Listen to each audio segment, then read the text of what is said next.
Welcome to R&D with myself, Rob. And myself, Dan. We're already starting the episode? Yeah, why not? Oh, unless you want to do your little opening thing. Mr. We always have to do the disclaimer, Oh. sadly. I'll eat my pizza. It's reasonable. Okay. Take your time. You're listening to The Rob and Dan Show. As pretty as our faces might be, the words that come out of them are not. Listener discretion is advised. Kill yourself. Welcome Thank you, to Rob, for proving my point. Welcome to R&D with myself, Sound Effects Man. And myself. Oh!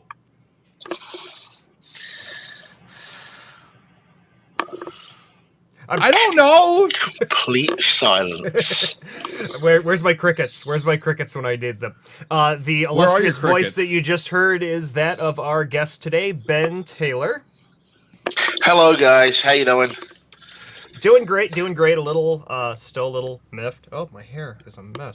A little miffed over the events of the weekend. Not the fun stuff of Blizzcon, but the other stuff of Blizzcon. I'm sure we will find a workaround. If not, well, YouTube right now is the workaround, and with the amount of features they have on here, we might actually switch up to the use of the tubes. well, we'll see. What kinds of different features are we talking about, Rob? We're talking about multicam. Not the multicam you're seeing here with these, but multicam where I could be playing a game, streaming it.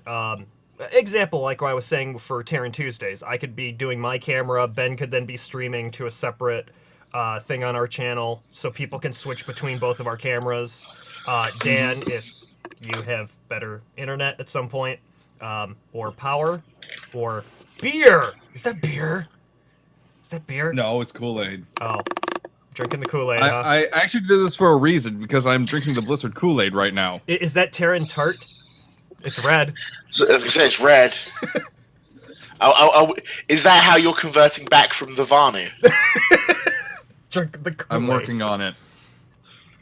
It's hard, isn't it? It's not really hard because I don't have groups of people that I go with on the Vanu. I'm just doing whatever the fuck.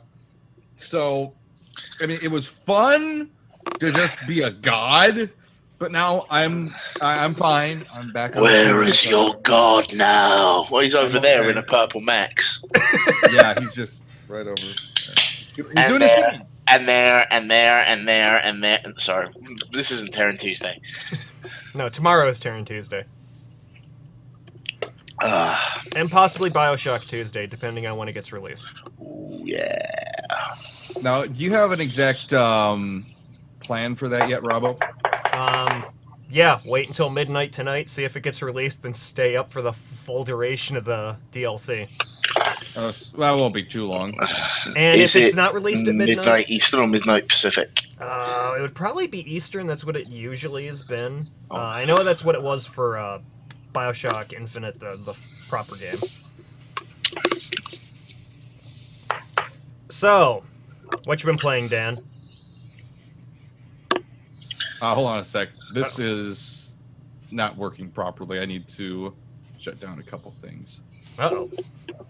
Facebook is refusing to go up too, which is not good. Well, your video's still going good and your audio's still going good, so. There we go. Oh, now your video's freezing a bit. I'm trying to find the Facebook post of the live show, and I can't find it. Is YouTube going to that yet? No, YouTube did not post to that. Well, that makes sense then. That makes sense. Never mind. I posted, so we're all good. Okay. What have I been playing? Yes. I've been playing a lot of WoW, especially over the last couple days. I specifically am working on building up a cash reserve. So when Warlords of Draenor does release, I'll have a lot of liquid assets to actually put into the garrison and to my standing forces and everything. Now, I saw a little bit about the garrisons. We'll be getting into that later for when we actually talk about the events of BlizzCon. That's pretty much going to be our entire news segment. Ben is kind of shaking his head. There's a lot to go over. A lot.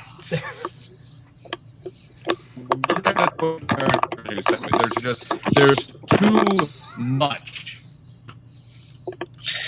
Yeah, there's a lot to go over, both positive and negative. So Dan, do you have the links to this in the Google Doc? It's just MMO Champion at this point. Yeah, Like, pretty really, much.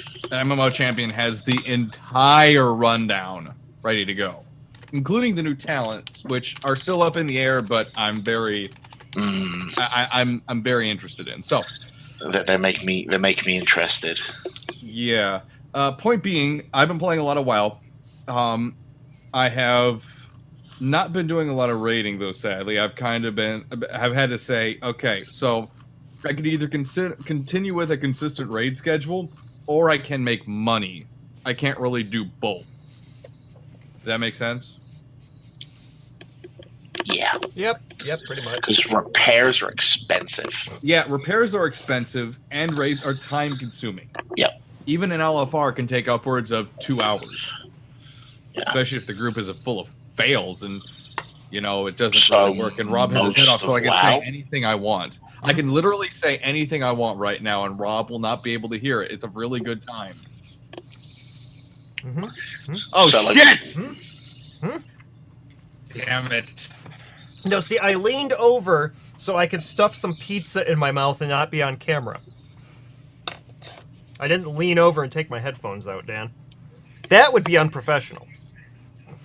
Oh, totally. What? Son of a bitch. All right. Like I was saying, WoW has been a big one. I've been playing PlanetSide 2 on the Vanu side of things. It's felt filthy and disgusting, but I also felt like a god. Traitor! No, Hey, you were offered a challenge. I accepted the challenge. Okay. I met the challenge.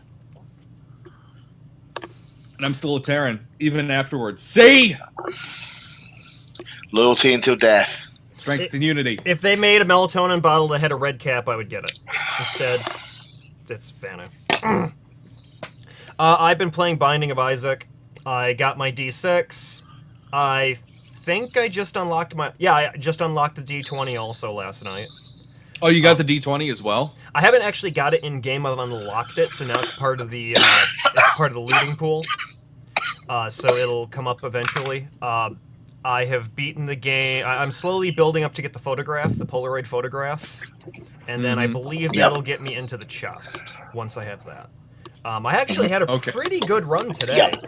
I got I can't remember the full name. The Poly, the one that gives you the one big eye and the gigantic tear. I got that because I started. Polyglottis. Yeah, I got that because the very first map that I started in was an XL dungeon, and I got that, and then I got the piercing shot, and then in the next dungeon I used the D6, and I want to say I turned a remote control into the quad shot, so I had quad shot poly with piercing. And I was just burning through everything. Everything. And there was another ability I got. I'm trying to. Oh yeah, it was the lump of coal, where the further your shot goes, the larger it gets. So think of having a piercing shot that goes through things, and then just gets bigger and more damaging through it. So I was beating everything within like seconds. And I beat. There we go. I beat the first Isaac boss, the baby Isaac. Beat him. So now I just need to get the Polaroid so I can go after Blue Baby, and I'll be able to beat the whole thing. I don't know if you guys can see this behind me. Window? Yeah, you can't really see it. It's a little too bright. But I'm being snowed in right now. Uh-oh. It is a lot of snow coming down. Are we gonna have some video of Dan making a snow Tauren? A Snowmax and shooting A it. Snowmax! A Snowmax, even better. Get some red food coloring. Make a Snowmax, I dare you. Or purple food coloring, and then beat the Snowmax with a baseball bat afterwards. No, I could actually shoot it. I have a gun. Okay. I think that'd be appropriate. Ben, you have not heard of you have not heard the raccoon incident, did you? Oh God. I'm not sure I want to. Please, let's not. Okay. Let's not dawdle on the past, because considering there is much to talk about with the future. Yes. I had to kill something, therefore let's not talk about it. Okay. And everyone takes a drink. Moving on, Ben, what have you been playing? A lot of PlanetSide 2. Surprise, surprise. A lot of Lego Marvel superheroes. How is that? I love the Lego games. We've heard a lot of good things about them. I have never played a bad Lego game. Ever. And Lego Marvel superheroes is just the next it's brilliant thing. I mean, they don't have a whole lot of the voice actors from that you come to recognize. So Tony Stark doesn't sound like RDJ or anything like that. But one cool little thing is they do have Clark Gregg playing Agent Coulson, and he's your tutorial throughout the game. So as he's talking to you and telling you what to do, it's Coulson. And there's some really cool things. Like, you get to team up loads of different people, and there's some really cool little moments. Like, there's an achievement called Don't I Know You, which is play as Captain America and Johnny Storm at the same time. Because they're both played by Chris Evans in the movies. Nice. I've also been playing a lot of Saints Row 4 because I just love that game. And I've been doing some work on replaying the first two Deponia games, which are point-and-click adventures by Daedalic Entertainment, because tonight I'm going to start playing the third and final in the trilogy. So that's kind of been my gaming for the last week. Oh, also, I do want to say I pulled something out of its box, Dan. Did you? Oh my god, you actually pulled it out. Yep, and the whole reason was I was testing out some HDMI cables, and this was the smallest thing that I could move around and test it with, so it's not gotten any play. I thought you got it out to use as a coaster. No, I have this to use as a coaster because it's actually useful beyond its coasterness. Well, I was going to say the Energizer's probably a more useful console. Well, oddly enough, I think I could use the Energizer to power this. Probably.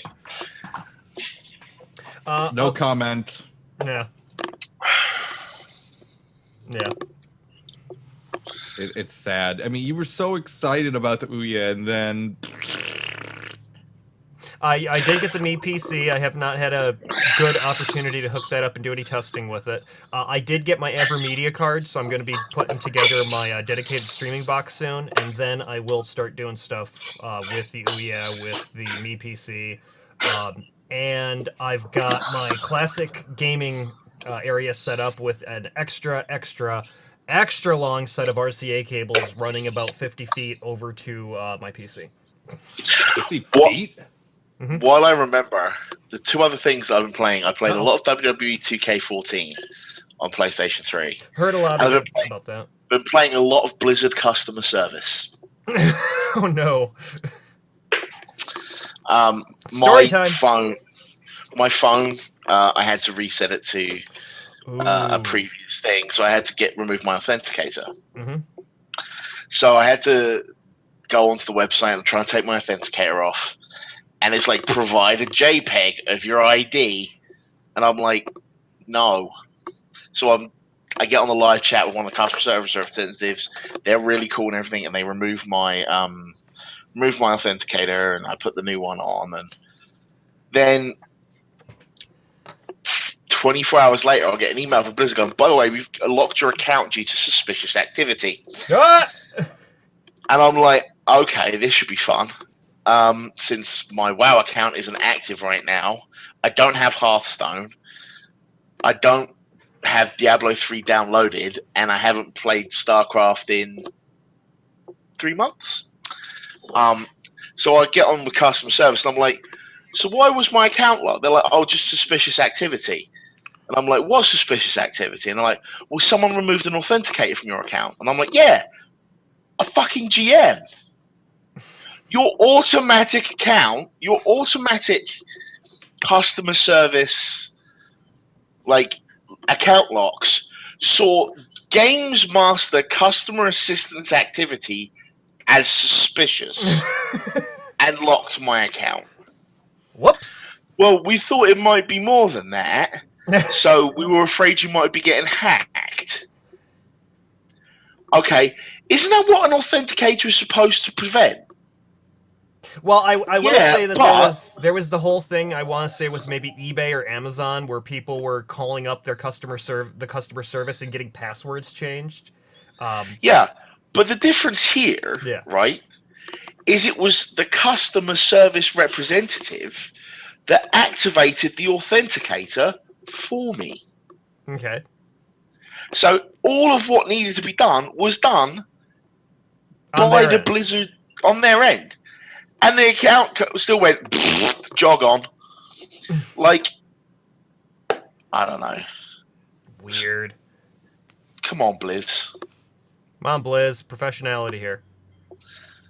Well, anyone would think you're running like a major gaming convention last weekend. What the hell, man? I'm Not sorry. gonna lie, that's pretty odd. I'm sorry, but our customer service representatives were trying to hack the game. It's what I'd do. I'd be, Ed, you get a new car. I mean, mount. Oh, and we did have another good thing come out of BlizzCon this year. Dan? Was it the Hearthstone beta? No, it was something Dan And I got don't for. give a shit. It was something Dan got that made him. No, we're not saying that yet. We're not saying that yet. Oh, oh, okay. No? Okay. We're waiting for the Ancient of Lore for this week on Wednesday Okay. to show that off. But yeah, He we got something pretty awesome. fucking awesome. Will you at least show me off camera? Like when we're not streaming? I don't know. It's a video clip. Oh, okay. Never mind. Oh, it is a video clip. Yeah, no, it's a video clip. Oh, even better. Never mind. Yeah. I could mute the audio right now, and only people that can read lips will know what we're saying. Is it Chris Metzen explaining Caldara? All you say. Where's my gun? Where'd I put that thing? Lock and load, Dan. God damn it! Lock and load, Lido. I'm done with this bullshit. No, Anyway. no, it is. It does have to do with Chris Metzen though, Okay. Okay. and it does make me exceptionally happy Good. Good. because no, I'm not. And I can't say anything more. Just Tune Yeah, in to the watch- Ancient Yeah, of Lore. Ancient of Lore, 5 p.m. Eastern on Wednesday. Now, is it Ancient of Lore, or is it officially the Ancient of Lore Returns? The Ancient of Lore returns. Okay. I had to think Ancient of about that a Lore minute. 2 Electric Boogaloo, The Revengeing. An- Hard Raid. Ancient of Lore HD remake. Do you see this? Or we could just call it Warlords of Lore. Yeah, I see that, Dan. See this right here? Ah! When people force me to do that, I'm not happy about it. Warlords of Draenor. Yeah, that might have to be the title episode. That might have to be the title for the next episode. Yeah. Warlords of Draenor. Warlords! Awesome. Ah, damn Warlords it. of Metzen. Oh, shoot me now. Okay. yeah. Let's get on with it. We got things to talk about. We got a lot to talk about, in fact. Yeah. So, you're listening to the Rob and Dan Show. I almost said the Ancient of Lore. You're listening to the Rob and Dan Show, episode number 142? Yeah, 142. There we go. You can find us at any point in time at robanddan.tv. You can find a YouTube channel, youtube.com/The Rob and Dan Show, which is where we're streaming live right the fuck now. You can find our Twitter at twitter.com/RobandDan and our Facebook at facebook.com/RobandDan. You can also find our GeoCities, our tripod, and all our randomly mixed out of the blue all over the internet. Keyword fuck. I think he said something about our live journal too, but I didn't know we had one. Of course we have one. It's not a live journal. It's a blog spot. Oh, okay. It's a MySpace. Blogspot. Basic Friendfeed, spaces. Angel Fire. Our opening music was provided courtesy of OC Remix. Thank you, OC Remix. And our closing music courtesy of Thoriana and Jambo Jin. That's the show information. Shall we get into BlizzCon news, Rob?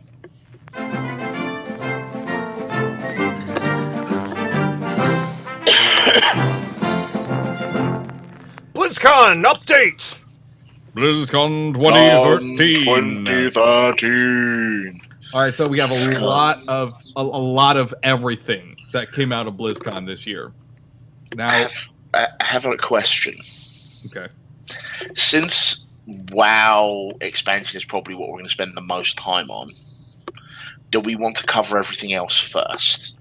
There pretty much is nothing else. BlizzCon was the big news.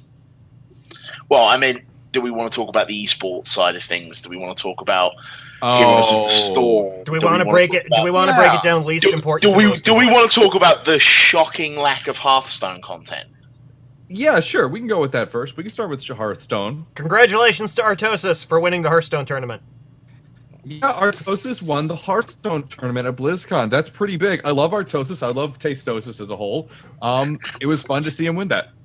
You know what's really sad is I was sitting there and I was watching the finals and I was like, wow, it's an esports finals on American soil that Day 9 didn't knock Arthas out of.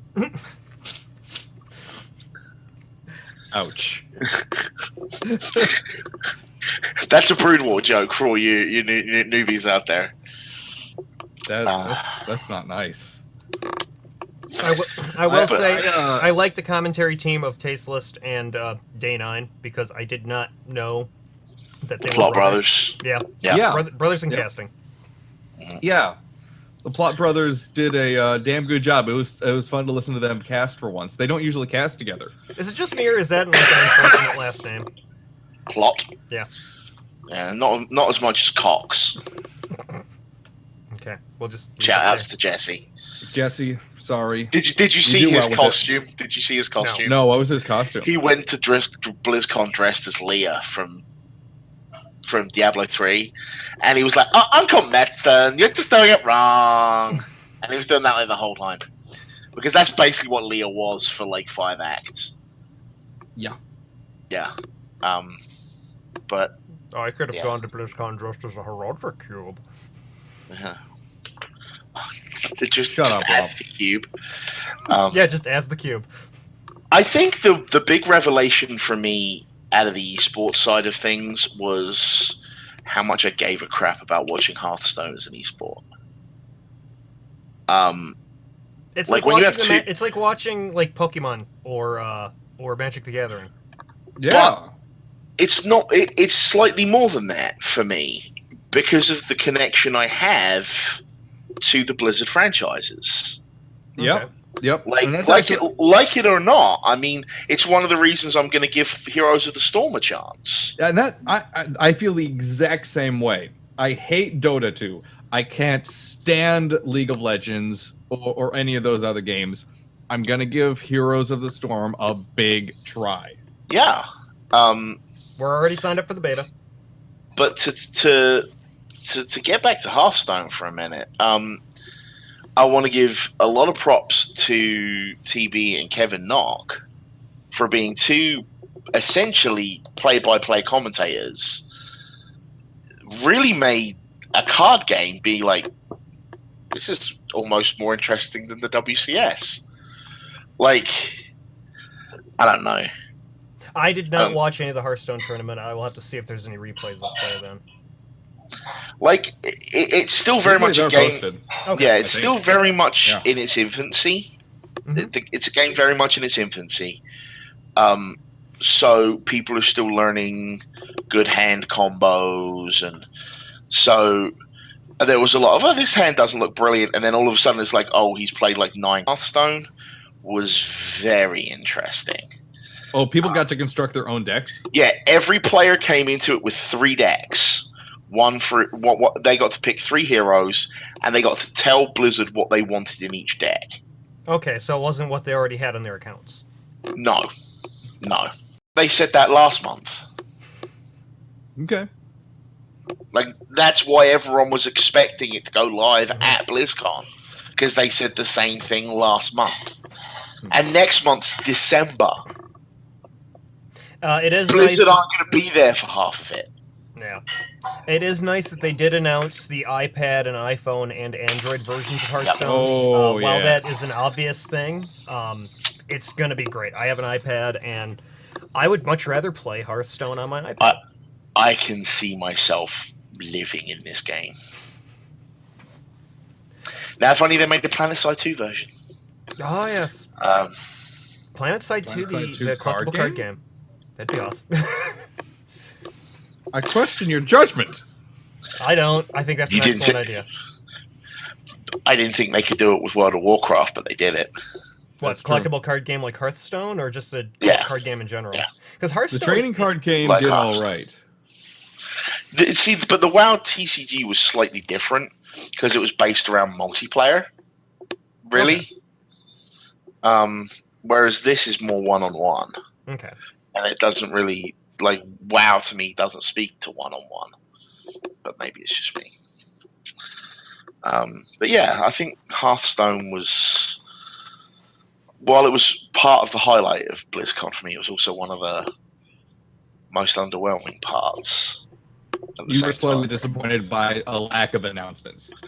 Not necessarily a lack of announcements, but just like a couple of panels which have been like, hey, that recent patch we did, this is why we did these buffs, this is why we did these nerfs. Explaining how to balance the cards a bit better. Stuff like that. I don't know. But the thing I'm always going to be frustrated with until I get a beta key is not having a beta key. Rob, how's that beta key working out for you, you son of a bitch? I have not gone back to play it since like that first day. I'm going to kill you. What, that I got a beta key and then I'm squandering it now because I'm not playing the game? Yeah. Yes. I've been subbed and buying and just invested in Blizzard games for 10 years now. I have never, ever gotten access to any beta they have ever done. And the one that I want, I can't get. I'm probably gonna jump. I'm probably gonna jump back in and just do a lot more of the computer opponents. Yeah. Because I just need to build up more cards and just keep leveling up all the decks first. I figure that once I have more cards that way, I'll have a little bit easier of a time going up against other players, and plus I'll be able to learn the decks better. Right now I'm just not that good. I actually discovered 2 weeks ago that I wasn't signed up for the beta yet, so that was actually my fault. And speaking of, sorry, I was going to say, speaking of betas, I still haven't heard from WildStar, but I signed up, but have not heard back from them yet. I was able to get my account for Secret World set up. I just have not logged in yet. Good. I need to actually. I had to uninstall the program for Secret World.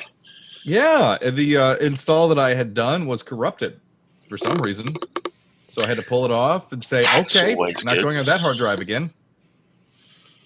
That was my primary hard drive I put it on too, so kind of worried a little bit. Yeah, we'll see though. Yeah. It might have just been an error with the download as well. That's what I'm thinking, because I had to stop the download once. Yeah. And restart it. So maybe that was it. Maybe. Anyway. Yeah, we'll see about that. Moving on. BlizzCon. Hearthstone definitely happened. We didn't really get a ton of news out of them. Supposedly, they're pushing the beta back to next month. We'll see. This is Blizzard time, though, at this point, and they joked about that during it. Well, it is Blizzard time. It's winter. Because winter is coming. I'm done. Dan. Rob, look what you did. Dan, look what I'm doing.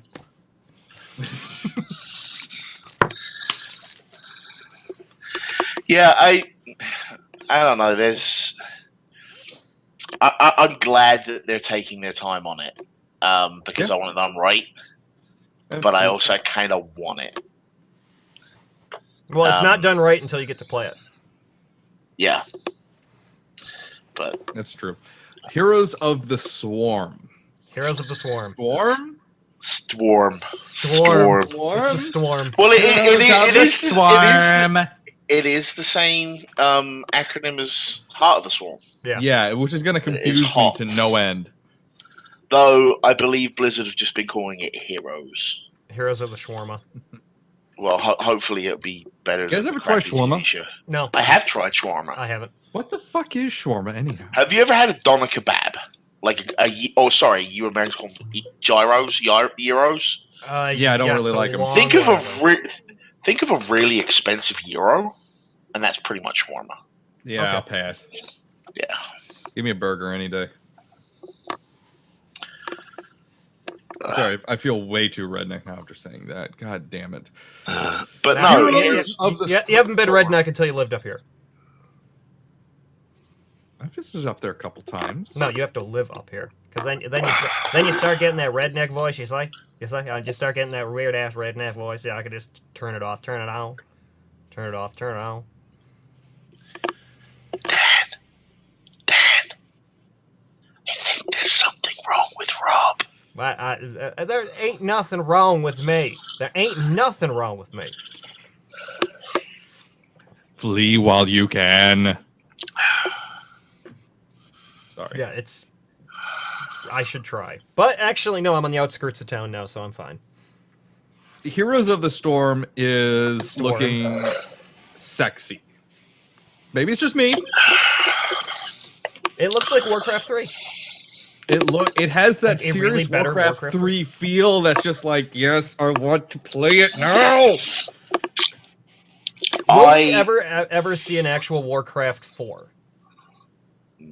Probably not. I don't know. But I like that they're putting some Warcraft into the World of Warcraft with the upcoming expansion. We're not going to talk about that yet. We'll get to that. It's just, I want to say it because it's exciting. I will say that one of the best moments all of BlizzCon for me was I was watching the Heroes of the Storm trailer, and Reyna is emptying his Gauss rifle into Diablo, and as he starts clicking, he's like, and he gets cut off. I was like, come on. Reyna would have finished that sentence. Yeah, he would have. And then you just see the laser dot come right up on Nuclear Diablo. launch detected.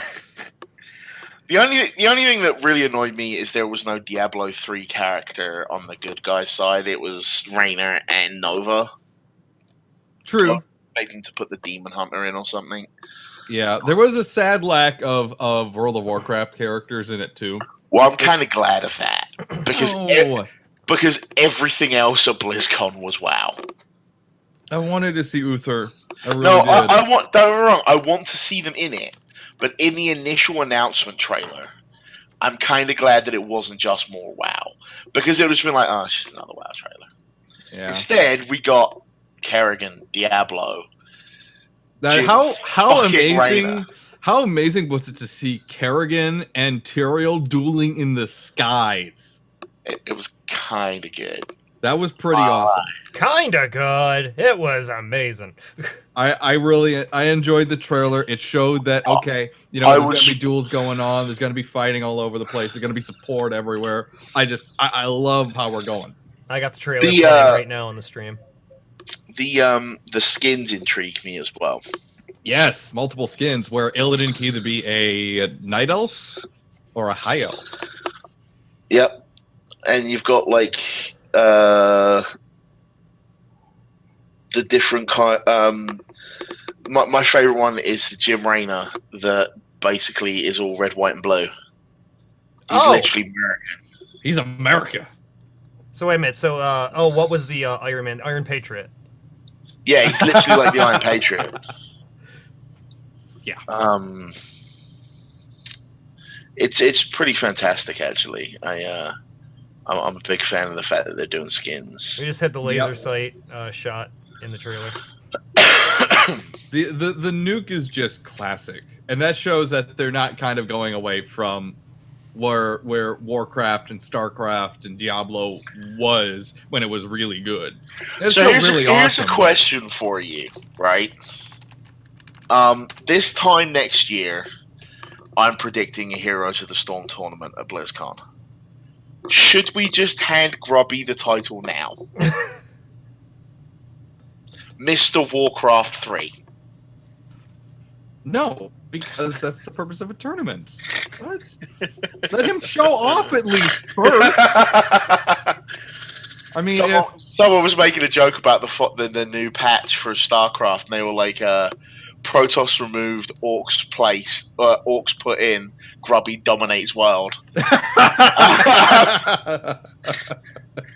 And someone was like, yeah, I would pay to see like Grubby dominating Koreans with a Blade Master. I don't know. I would pay money to see that. I would love to see him bring the Blade Master back. I will say that one of my favorite things to come out of the Heart of the Heart of the Storm, the Heroes of the Storm thing, Heart of the Storm, is you're going to be able to play as Abathur.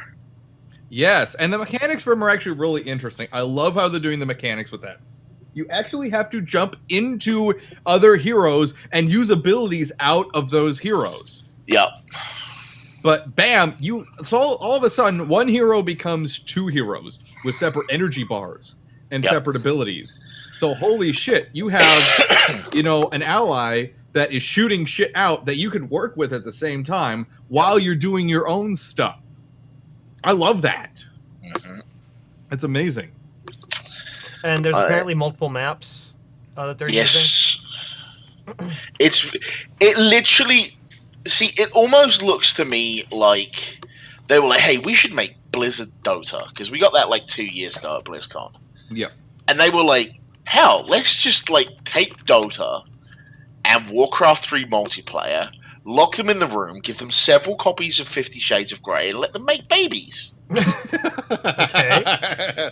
Ew. That's gross. But true. I prefer 50 Shades of Grey myself. Wow. I've not read either, so... 50 Shades of Grey was originally a Twitter feed that turned into an actual book, and it's hilarious. The guys Trust over me on on this. The guys over on the Twitch show NSFW, they actually did a crowdsourced version of 50 Shades of Grey where they had different people write different chapters, and it just gets completely weird. I want to say it was weirder called than the actual book. Yeah, very weird, because every chapter is written by somebody else. They were able to get it onto like the iTunes books like top 5 bestsellers for a while. They sold it for like $1. They made the cover look like it was 50 Shades of Grey. Yeah, they just had fun with it. They made it look like it was by one author though, and the picture of the author was like obscured by so much stuff you couldn't tell who it was. Yeah, I'm looking through the Heroes of the Storm, like just the stuff they have over on MMO Champion, and I could see myself falling in love with this. It's like League of Legends Dominion meets Warcraft 3 multiplayer. Here's what I really like about it, and this is something that they've highlighted. There aren't going to be any power items at all. There's going to be utility items in the game, but there aren't going to be items that increase your stats. None. Yeah. It's going to be very skill-based. In addition, there isn't going to be individual hero levels. There's going to be a consistent hero level for the entire team. So let's say the red team is level 7 and the blue team is level 8. As a total, every hero is the same level across the team. So there's no one person that's getting ridiculous. So there'll be no carry, no support, no. Exactly. Take a look at that picture I just linked in the chat there. You have 2 towers with cannons and mages and knights and bowmen, and a Space Marine summoning banshees. That right there, the sheer fact I'm not sitting here going, that's fucking insane, speaks to how promising this game is. Yeah. Like, the fact that I could just be... I don't care about the lore! I want banshees going everywhere! Yeah, I was wondering if they were going to have stuff like that, where they were going to bring just all the units in from all the different games. Yep. What are the units for Diablo going to be like, though?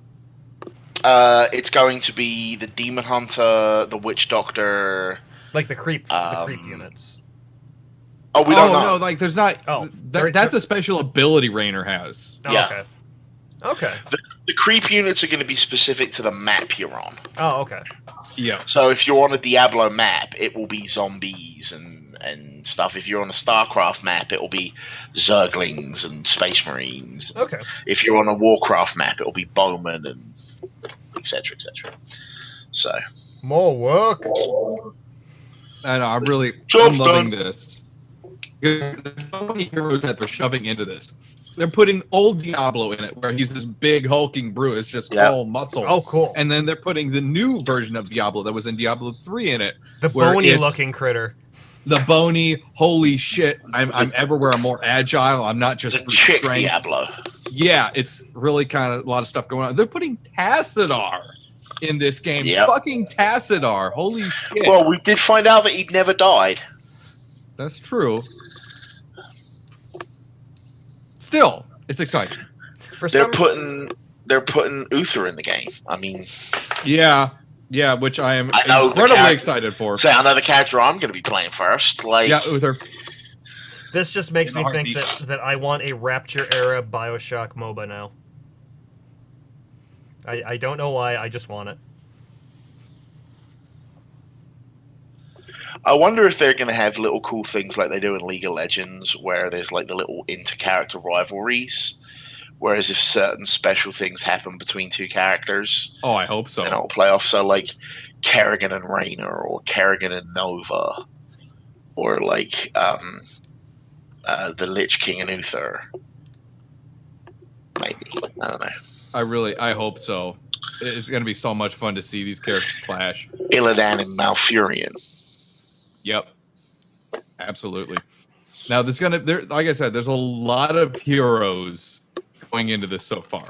Everything from Diablo to Zeratul to Malfurion and Kerrigan. Raynor's friend, one of the antagonists from Tychus Findlay is also going to be a playable hero. Time. Yeah, the characteristic Marine with his minigun and everything is going to be marching around the map just blowing things away. Hell, Jimmy, it's about damn time. I'm really excited for all this. I love to see all these heroes. Kurdrin and his Mount Skyri are going to be playable characters. You know who I want as the playable character? Gammon. Where are the Lost Vikings? They could put the Lost Viking in They here. They will probably be a jungle creep. Ooh, Lost yeah. Vikings, Uniracers. Why not the Uniracers? Where are the rock and roll racers yet? And the other big hero I wanted to hit on is the Tauren Chieftain. Yeah. Oh. When I spotted They're them, I'm like, putting- oh no. They're putting the level 90? whatever, Level 100. the elite Tauren, the level. He's the power of rock. You started breaking up there a bit, Dan. Sorry. But I heard the power He of has rock, the power though. of rock. That's all you need. It really Oh, is. you need He power of rock. He literally has the ability to make everyone stop and just rock out for a few Yep. moments. And everyone stops and they just go to town. I'm looking through a list of games that Blizzard did. The other game that they could try to throw in there, Blackthorn. Blackthorn, yeah. I like that game. I thought that was a good game. That was a fun game. Justice League Task Force. Throw the Justice League in there. Hell of it. Hang on a minute. Then everything after that was Warcraft, Diablo, Starcraft, Warcraft, Diablo, Starcraft. Hey, Dan, take a look at that picture for a minute. Taking a look at said picture. The second one I linked there. Picture. Yeah, what about it? So I'm seeing Jim Raynor. I'm seeing Illidan. I'm seeing Arthas, Diablo. What seems to be Malfurion. And is that What? a Wildhammer on a Griffin? That's Kurdrin and his Mount Skyri. Ah, it's Kurdrin. Okay. Yep, that's Kurdrin and his Mount Skyri. That is a Wildhammer dwarf. Then we got Wow. two guys over here by the campfire. Those are jungle creeps, yeah. Okay. The ogres there. Random creatures. I love that they're putting both Arthas in as uncorrupted and Arthas with Frostmourne. Like, if you'll notice, Arthas has Frostmourne in this picture. But he's not corrupted yet. No, he's not corrupted yet. So that's actually a skin for the Lich King. Maybe that's It it. is.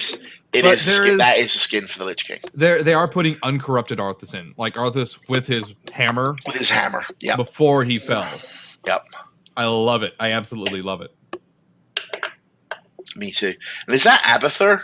Yes, that's Abathur at the bottom left. So there's 4 heroes on the team. We got 1, 2, 3, 4, 5, 6, 7. We are missing a hero. It looks like. So yeah, it's 4v4, right? Heroes of the Storm, or is it 5v5? I think it might be 5v5. Okay. All Dota games and League of Legends games are 5v5, I think. So I think they're staying consistent. Well, it depends on the maps. Yeah, because there's a league map. There are 1v1. Yeah. Oh, okay. Yeah. 1v1? Yeah. That Well, sounds like you play 1v1 mid, and yeah. Okay, gotcha. Anyway, so that's Heroes and Hearthstone. We didn't hear a whole lot from Starcraft other than the WCS stuff. The WCS stuff was pretty much it. There aren't any new things coming very soon for Starcraft. Who ended up winning WCS? It was SOS. SOS. Yeah, he beat out Jaedong. Pretty distinctly too. Yeah, I want to say on the 3rd or 4th game, I was just as soon as Jaedong made some weird mistake, and I'm just looking at it going, is Jaedong throwing the match? Is he straight up throwing the match? I don't think it was that close. No, it was what was it, 4-1?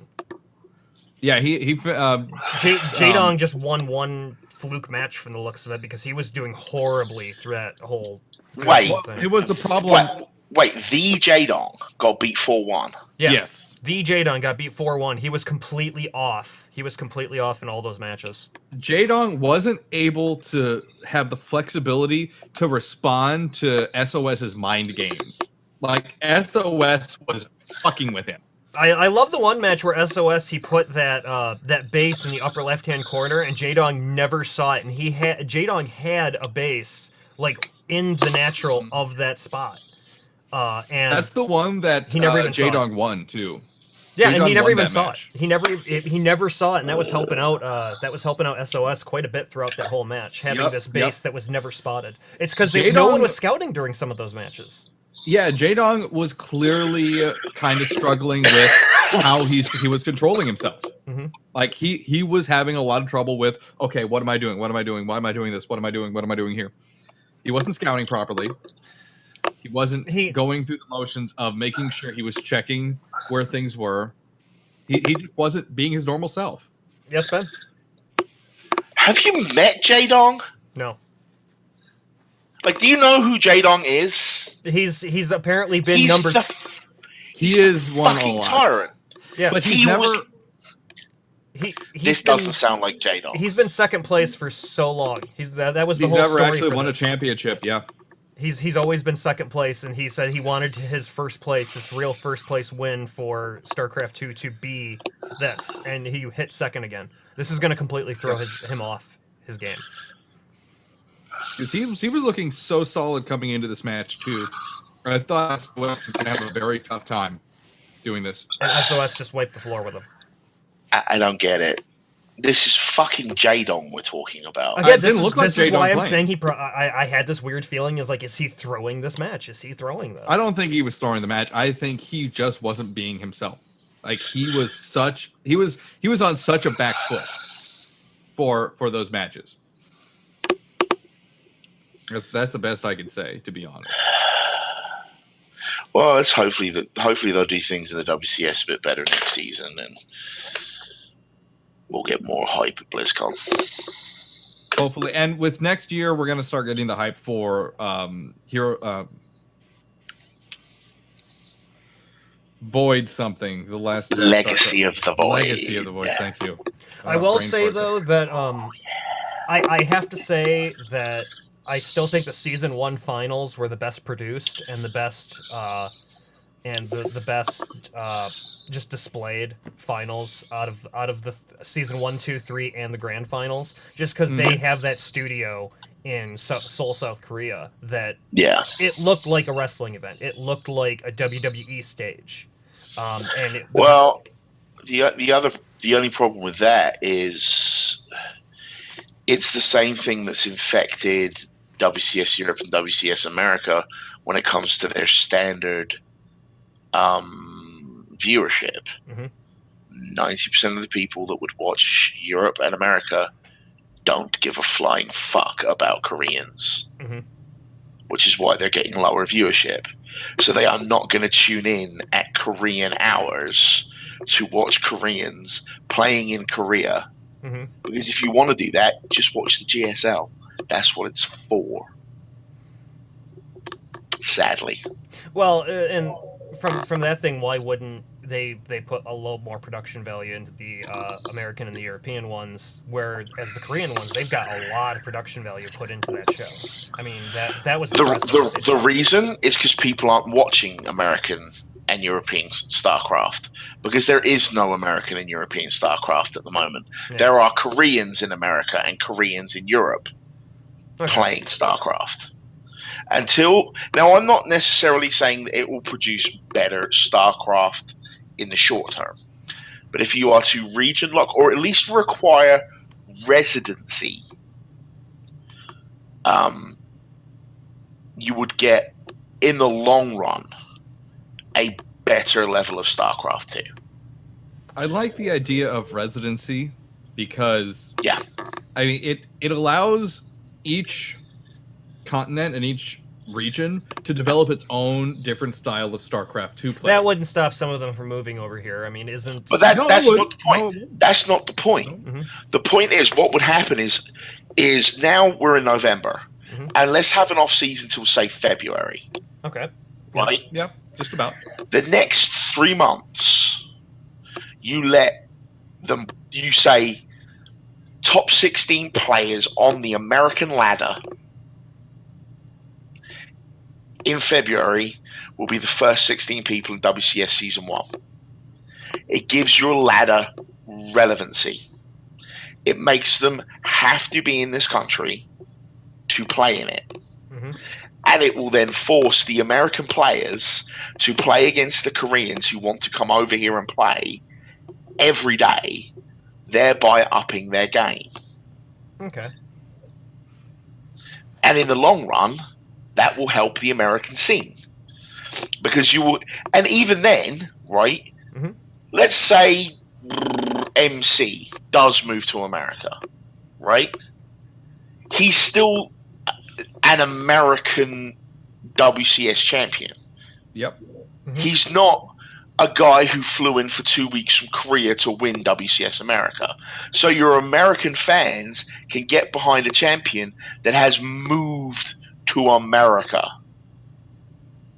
You know what I'm saying? Yeah.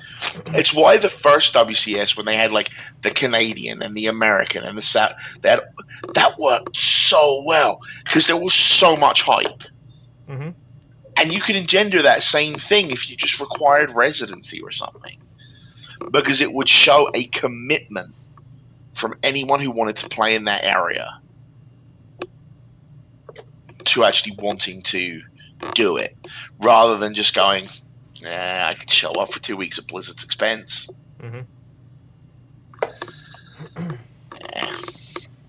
I understand the argument. It makes sense to me to have each individual region compete against themselves. Yeah. And then, each region represents themselves at the World Championship. I like that idea. And if you do the first 16, if you do the ladder thing, it makes laddering important, which it's not right now. The ladder is pointless other than streaming it. Let's be honest. Okay, so we've had some you want to continue with some WCS, Dan? No, I mean we've said everything that needs to be said. Yeah. I enjoy you're really the tournament as is. I think this would make it better. I would love to see more of the people I really like to watch on a regular weekly basis on QXC. Yep. I would love to see Mr. Aggression. Yeah. He absolutely amazes me sometimes, and I would love to see more of that kind of quirky play style go into the finals. a bit. And did you know that QXE didn't qualify for a single WCS season this year? Yeah, he was taking a year off, from what I know. No. He wasn't? He competed in every single qualifier, but he got 4 rounds in and lost to a Korean. Got 4 rounds in, lost to a Korean. Got 4 rounds in, lost to a Korean. I was showing the 16 player, the photos of the 16 players to Jamie, and I'm like, okay, let's play a game, but one of these things is not like the other. And once it got down to Naniwa, she's like, Naniwa. She's like, okay. If there is a person who didn't, I'm not going to go there. I love the Naniwa story, but he was a little bit seasoned. He's a twat. No. Let's be nice. I thought there was another guy that was a bigger twat, though. I thought there was another guy in WCS that was considered bigger. He's got like big hair or something. I can't remember the guy's name now. Stefano? Yeah, I've heard some things about Stefano. Stefano is nowhere near as much of a twat as Naniwa is. And Stefano's also retired. When did he retire? Because I know he was in season 1. After season 2. After season 2? Okay. Yep. Because he was playing for a couple of years before he went to school. So, but no, he just... Naniwa's attitude is what annoys me about Naniwa. Like, he's got great talent, but... I call him Mr. Backpedal for a reason. Because he talks a bunch of shit, and everyone's like, wow, you're a twat. And he's like, I didn't mean it, honest. Yeah. I'd much rather that would have been Thorzane or something. But, well. Let's move off of Starcraft. The Warcraft movie. Yeah. We got a lot of specifics on exactly what the Warcraft movie is going to feature. Now, coming from MMO Champion, there's concept art for 4 places right now. Yep. 4 places. Draenor, Dalaran, Ironforge, and Stormwind. Okay, now the plot for the movie. Oh, sorry, we've got Ben again. Why do we need concept art? Just give them a copy of World of Warcraft. Yeah, because good point. There's actually a reason for that. There are differences in scale, specifically. Well, let's take the RPG book, for example, which is considered canon. Yes, and it has like millions of people living in Ratchet. But my point is, if you look at the images that they've done, right? The only one that looks slightly different is Stormwind. Ironforge looks like Ironforge. It does. It looks like the Great Forge. Dalaran looks like Dalaran. That little bit that you can see, that's where you take off and land from the flight trainer. I don't know. Maybe it's just me. No, I'm taking a look I at don't some mind of the art idea of right having now. concept art, to be honest. No. I don't mind the idea. It just it just boggles my mind that there's concept art of a thing I've already seen. Yeah, I'm looking at the concept art right now, and it looks like it's from the video game, just like higher res. It doesn't actually look as a much grander scale as it probably should. It almost looks like it's coming out of a cinematic. Yeah. Like, but then again, Blizzard cinematics are really good. Oh no! Yeah. That as much as I knock on Diablo 3, that end of Act 1 cinematic where he pulled. Get the fuck out of here!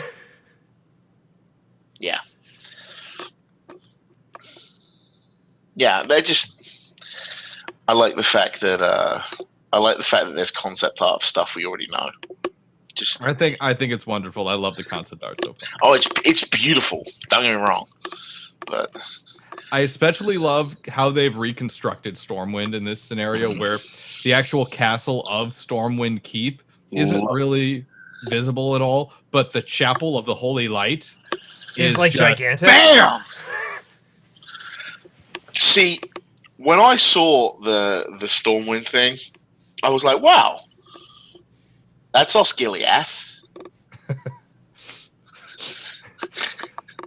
And the chapel is clearly Minas Tirith, but with C. Let's see. See a nice big waterfall in the background. Is that waterfall in game also? That big waterfall that's all the way in the back distance? I don't know. I haven't searched up the coast that far lately. I think I have before. Technically it is, but it's not to that scale. Okay. I spent a lot of time in Stormwind. Now, they've said that the movie is going to be the story of orcs versus humans. So Warcraft 1. We're focusing on Warcraft Uno, the original Warcraft. Didn't we hear the rumor that it was going to be Warcraft 3? And that's basically... That was a rumor. That is not true. Okay. Yeah. This is Warcraft 1, and it is specifically going to be Lothar and Durotan. Now... I'm okay with this. This is a story that it's been quite a while since we've heard. This is the originating story of Warcraft. Yeah. So this is the original story, which I love. I love that this is going to happen. I'm curious why Dalaran is being involved, because in the concept art they have flying Dalaran, and at Dalaran's not supposed to be flying. Not at this point. It's not. Nope. Squarely in the ground at Lordmere Lake. So. We'll see what actually is going on with that, and in all honesty, also it will annoy me. Also, Warcraft 1, dwarves? Ironforge did exist. Yeah, but you never went there. No, we never did go there, but there might be some kind of story that's laced into it. So that's fine. I'm fine with that. If it works for The Hobbit, it'll work for this. Now, we have the additional point that Blackrock Spire was taken during Warcraft 1. So the dwarves may or may not be involved, because the Dark Irons had that thing going on there, and all of a sudden, bam, Dark Irons get kicked out. They get shoved down to the lower reaches. Ironforge may go on alert at that point. We don't know. So I'm fine with that. They may be expanding on the stuff that was happening outside of the scope of the original game. Which I'm fine with. Yeah. That's perfectly fine. One thing I'm concerned about, though, is apparently Durotan's going to be not a big part, but a part of the new expansion, Warlords of Draenor. And they're suggesting that Thrall might have some daddy issues going on. So I'm worried about different conflicts of how they portray Durotan in these two different products. I am a little concerned. One of the things that...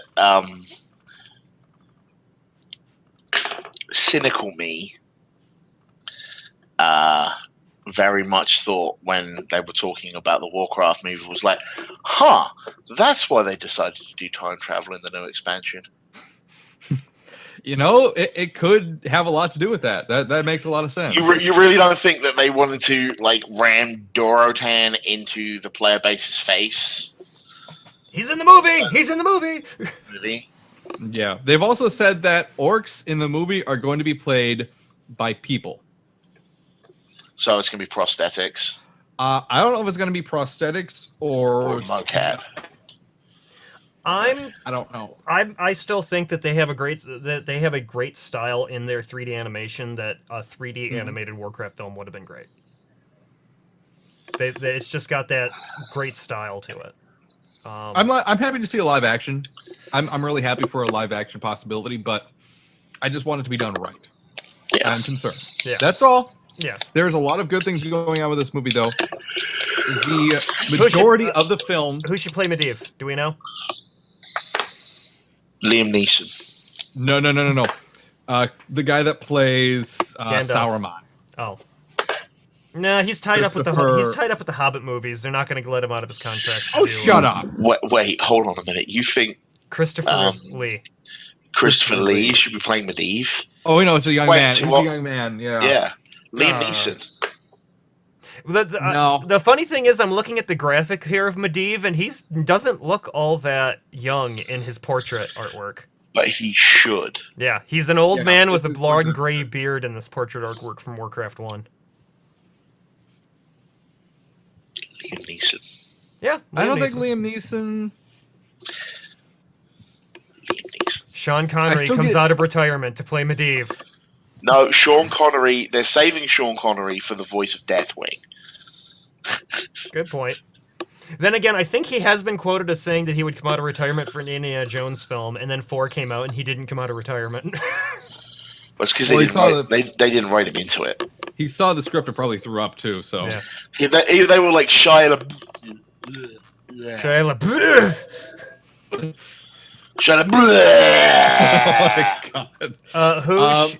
Let's see, who should play Lothar? If we're gonna do fantasy casting. Liam Neeson. Who should play Griselda?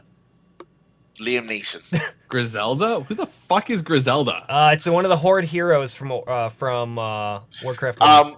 In all seriousness, So wait, where are you looking at this, Rob? I'm looking at this on WoW Wiki.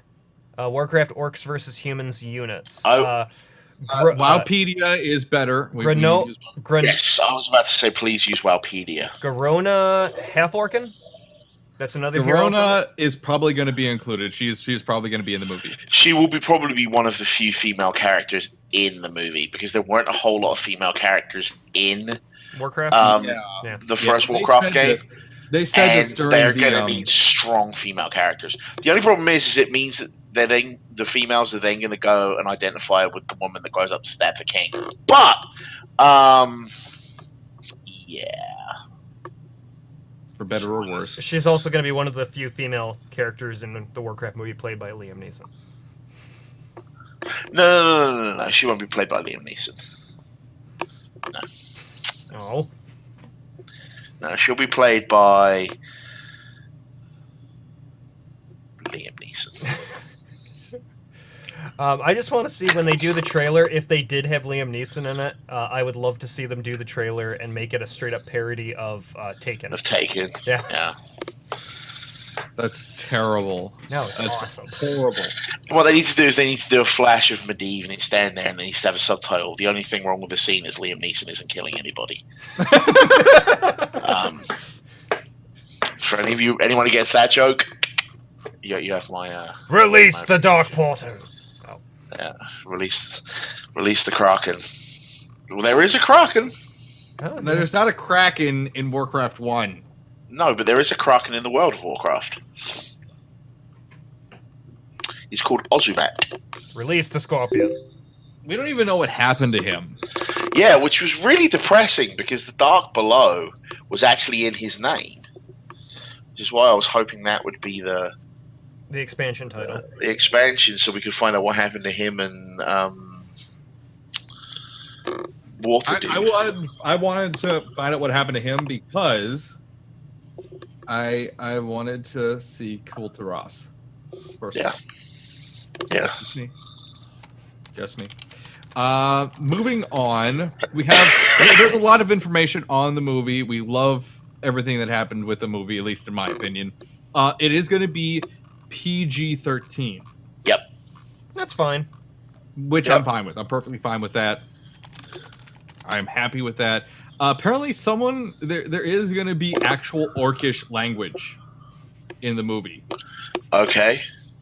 It'll be this will be rated the same as Hobbit: Unexpected Journey. Yep, and the Batman movies. But I was going to say, the big thing is that the Batman movies are They'll be able to swear in Orcish. Yeah. Will we hear anyone say Kek? Hopefully. They'll put that as an in-joke. I'm liking a lot of the actual details, where, as it stands with Warcraft 1, the leader for the orcs was Blackhand. Yes. Blackhand was the war chief. It was a newly created title that had just kind of been enforced on the orcs by the Shadow Council. But he's not one of the main characters. He may be the villain, but he's not one of the main characters. It's Durotan for the orcs that's going to be the main character on that side. Remember the name Blackhand. We will recite it again soon. /cynical. Blackhand is going to come up quite a few times, at least when it comes to the movie and the new expansion.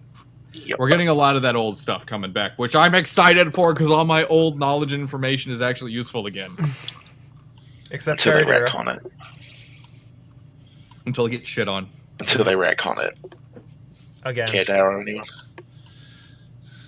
Draenei, anyone? Didn't they retcon some stuff with the Draenei too to make them?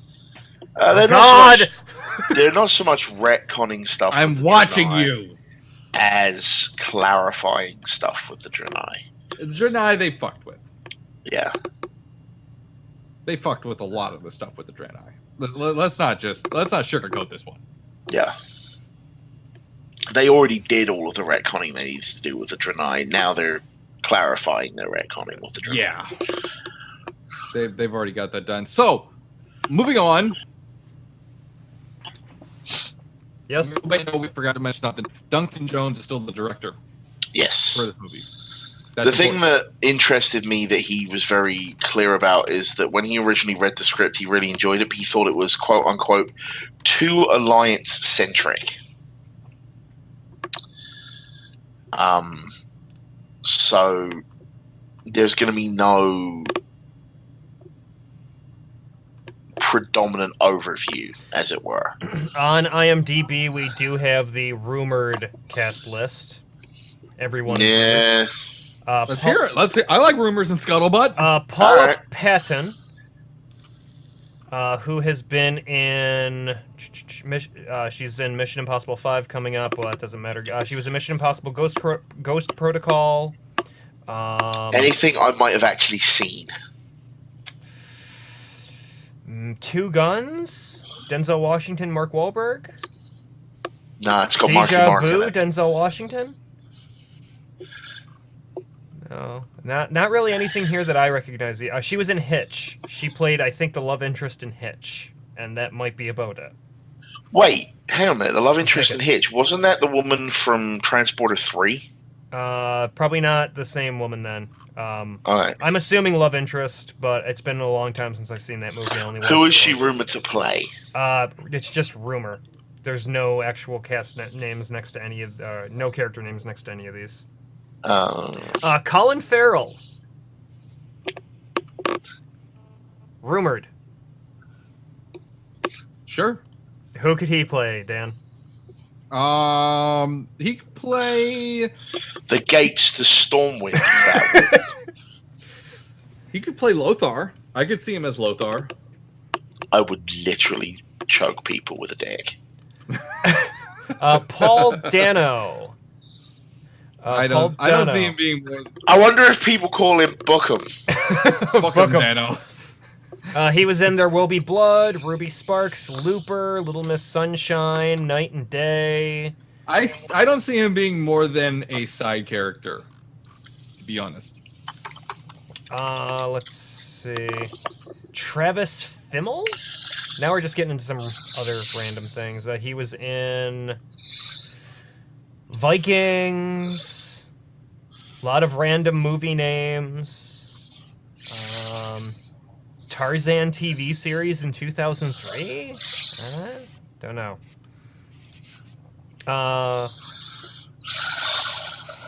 Anton Yelchin? That's Anton Yelchin, really? yeah. Huh. Yep. Okay, from Star Trek, he was Chekhov. Chekhov. It's Chekhov, yeah. Yep, he's rumored to be in it as well. I can see him. Not just Chekhov, but the voice of Clumsy Smurf. I can see him playing Medivh. Really? Well, they also have No. they also have a guy named at this time. Anson. This is perfect. Anson 25 Mount. at this point, then get Benedict Cumberbatch. They have a guy here named Anson Mount. From Hell on I'm not sure if Wheels. I just made Dan shit himself or come. No, that's a great idea. Well, let me give you guys a link to this Anson Mount guy, because he could play either Lothar or Medivh, possibly. He's in the Hell on Wheels TV series. I don't see him doing Medivh.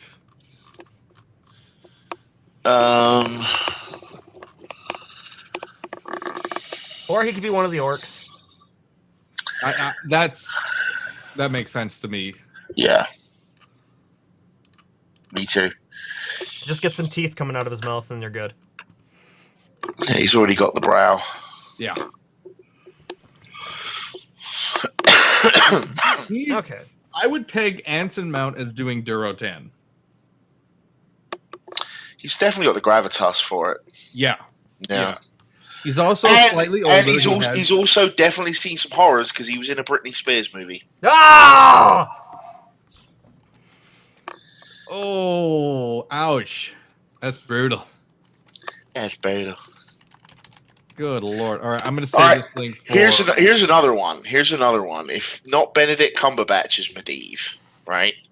How about Tom Hiddleston? Loki as Medivh? People would love the hell out of him. Because Loki, we've got Tom Hiddleston, you put butts in seats. Like that. Yeah. You know what? Tom Hiddleston can sound crazy. Tom Hiddleston has the ability to sound insane. By the way, supposedly... That Tumblr post of yours with all the nice stuff that Tom Hiddleston does for people. Right? That was magical. Scholar and a gentleman. Yes. But yeah, Tom Hiddleston has the ability to sound fucking nuts. And that's exactly what Medivh is right now. He is batshit insane. He has a massive demon lord gripping his soul. Does he know that, though? He doesn't have a choice. Yeah, but the point is, wasn't the whole point that, like, he passed out for all those years? Yeah. And then he came back and he was acting completely normal. No. When he came back, when he awoke, he just started killing people. Oh, no, I'm sorry. I'm thinking about the hourglass that he had. Never mind. Yeah. He was acting normal, and then bam, 18th birthday, he just lost it. Because he woke up and he was like, hey, I'm cool. By the way, Dark Portal. Yeah, 18th birthday, his guardian powers, all his guardian powers turn on, and Sargeras is just like, nom. Yeah. Yeah. The soul here? Oh, yeah, it's fine now. So, we're going to have Tom Hiddleston play an 18-year-old, pretty much opening the portal? Or is it... Well, no, because... Well, we'll see. I mean... No, because it's a couple years afterwards, so he's like 23, 24. Yeah. Okay. The portal was open, I was thinking I was thinking what people from, like, from Game of Thrones could play the role. Actually... no one from Game of Thrones. The only person I want to see from Game of Thrones is I want to see Ygritte walk in and go, you know nothing, Medivh. That's all I want to see. And she leaves again. No, who's playing the king right now? The kid who's playing the king. Joffrey? Oh, yeah. Fuck. What? I'd like to see him in more stuff where he is just a complete crazy evil person. Because he plays that really damn well. I would much rather see him in stuff where he's not. Because he does it so well in Game of Thrones. Mm-hmm. You wouldn't want to see him do it somewhere else? It would really suck to get stereotyped to be the bitch kid. Yeah, good point. And an actor that can pull off that stuff well enough, you want to do other stuff as well. Yeah, that makes sense. What if, when he gets older, if they do more Warcraft movies, put him in the role of Anduin? Now they made Anduin pretty much look like him before he was even doing anything. No, put him in the role of Lich King. Brain fart. Arthas? Yeah, why not? No. He's not going to be old enough quick enough. And also, yeah, good point. Well, Arthas is excessively dashing. Like, you want to know the sad thing is, who should play Arthas? You pick Chris Hemsworth out of Thor, and you put him in Warcraft. Because that's what Arthas was portrayed as. A fucking meathead at points. But he's supposed to be... He was originally this dashing kind of knight character. And Thor was that. If you look at the way that Chris Hemsworth plays Thor in the first Thor movie, right at the beginning, where he's swimming in adulation and praise, and he kneels before Odin, and he is the favored son. Yeah, it's true. That's really true. I'm not a huge fan of the look transference. I don't think he looks exactly the part. I'm not, but I'm talking about the equivalent of picking out how Rob. he portrayed Thor. I agree. Yeah, that kind of boisterous, I'm so awesome. The guy that plays Joffrey is 21 right now. So, yeah, but he looks like he's 13. Yeah. That's true. You know, give it a couple of years. I mean, it will take a while before they could even potentially get to that part of the Warcraft story if they decided to do a series of films. You have to find someone who is that absolute 100% dashing knight that's completely uncorruptible looking. That looks completely uncorruptible. Who then gets corrupted. Exactly. Well, it could be Chris Hemsworth then. The sad thing is Joffrey would make a better Kel'Thuzad. Yeah, how he plays that, yeah, absolutely. Anyway. Sorry, I'm having fun with this. No, Kel'Thuzad. Christopher Lee. Christopher Lee. Come on. Too old. Oh, come on. Kel'Thuzad's ancient.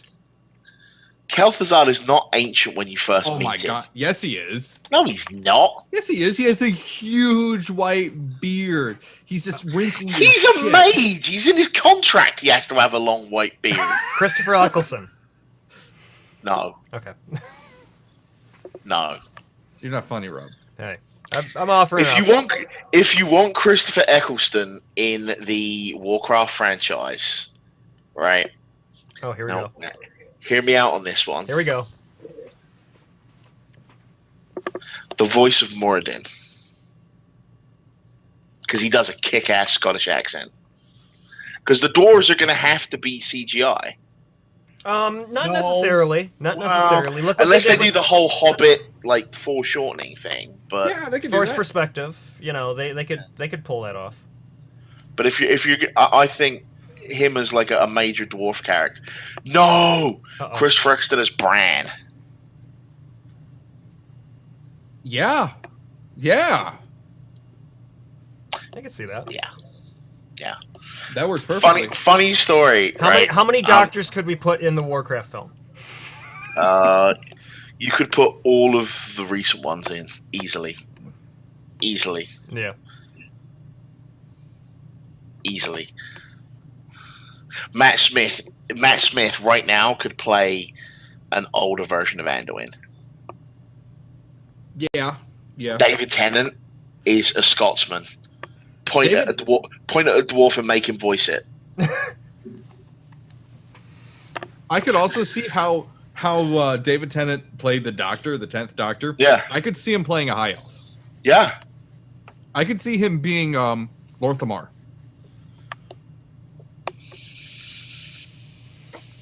No, I don't know if he likes that or doesn't like it. No, Lorthamar is actually really kind of level-headed, so that doesn't really work so well. David Tennant is a little too twitchy. Oh. Kel'Thas? No. Kael'thas is no. Kael'thas is way too crazy. What's the name of the head of the Blood Knights? That's a chick. No, there's a male as well. There's a male Blood Knight that you have to kill in one of the raids. Which one? I'm completely blanking on it. The name of the character or the name of the raid? Forget about it. Oh no! I know what you're talking about. It's the 5-man dungeon on the Isle of Quel'Thanas. Yeah. I know who you're talking about. I don't remember his name.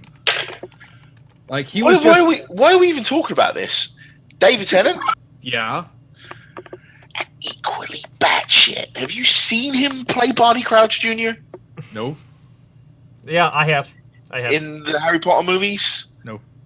Okay, Dan, watch the Harry Potter films. They are good, first off, and when David Tennant's in there, he plays a really good evil character. Shit, insane. Okay. Funny story about that, which not a lot of people know. The name of the chapter that David Tennant's Harry Potter character, Barty Crouch Jr., the name of the last chapter he is in is the exact same name as the first Doctor Who episode that David Tennant appears in. Oh, really? Parting of Ways. That's fucked up. Wow, that's cool. Yep. Nice little nod of the hat. So, I'm gonna say it wasn't planned. going It from was movie to what we really want to talk about. mhm.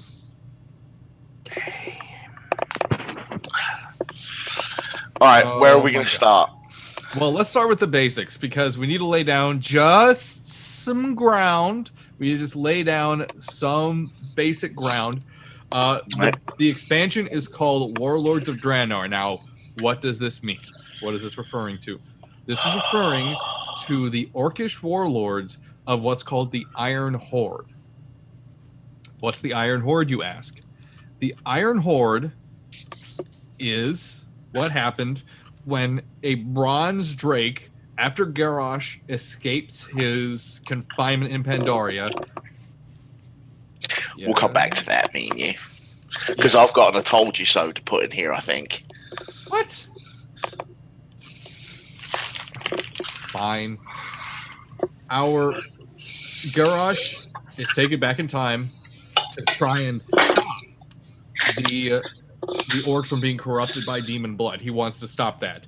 But in turn, he also wants to forge this Iron Horde that wants to come back and obliterate everyone that stopped him from having his world.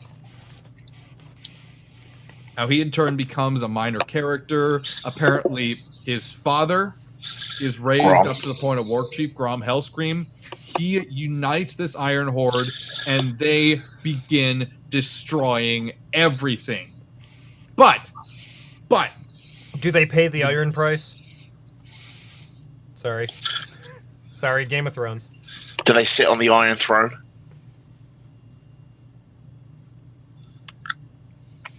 this is me scowling. Are they bad to the Iron Bone? Do they know what's north of the wall? Ah!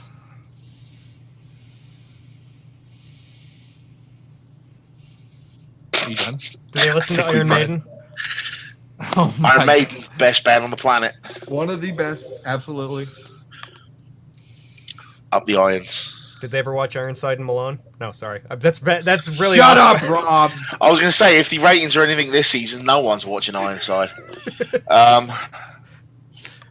In short, we now have to go to that point in time after they opened their own version of the Dark Portal because the orcs were corrupted.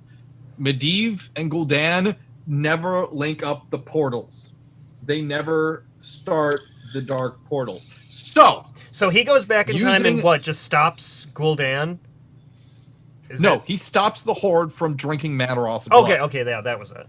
They never drink his blood. They never sign the pact with the Burning Legion. They never become corrupted. They stay brown orcs. Which is a huge thing because it looks like some orcs, a few of the orcs, are going to drink the blood anyhow and become corrupted. How did they get the blood? Mannoroth offered it to them. Mannoroth approached the Horde. So Mannoroth was there physically, or did he give it to them in another way? We're not sure. Okay. We're never 100% sure about that. Yeah. We've had like two different, like there was a book that was like, hey, come drink of my blood. There was another thing that was like, it was a sacrificial offering. There's another thing that was like, hey, there's a vial of my blood. Let's drink it. So it's been like 9 different stories about one thing. Well, I'm sure that's going to be clarified with this expansion, though. That's going to be clarified. Anyway, I wouldn't be surprised if there wasn't like a dungeon based around it actually happening. Probably. Now it looks like Gul'dan in the screen captures in the art is still green, so he drinks the blood. Mm-hmm. There are still warlocks, Yep. which means the portals can still open. So the Iron Horde, on the direction of Grom and Garrosh, open this portal, open the Dark Portal up as it is on Outland, but they open it up to our point in time. Our Dark Portal turns this blood red. Mm-hmm. And instead of going through it to go to Outland, we go through it and go to Draenor. the old version of Draenor about 30 years back. It's not time travel. It's not time travel, apparently. Now, All right. So, first I want to get my I told you so in. Fine. Right? Now, I do believe that when the final cinematic for Mr. Pandaria came out, Mm-hmm. I was the one that was like, wow, Garrosh is still alive. This is going to come back to bite us in the ass. And everyone was like, nah, he's done. nope. So, I specifically said there has to be a reason why he is the only major protagonist that isn't dead. And here's the other thing. Here's the big thing for me, right? Big thing. To quote Chris Metzen on Warlords of Draenor. Sure. Our past is still intact, Yes. right? Yep. So this is like Back to the Future with the whole alternate timeline thing. yes, which is why I said in our Facebook conversation yesterday that everything's going to get a bit Back to the Future too. We're going to go a bit back in time here.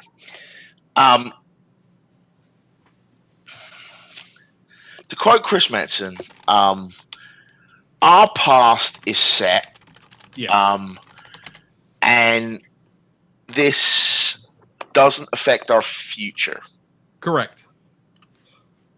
So why do we give a shit?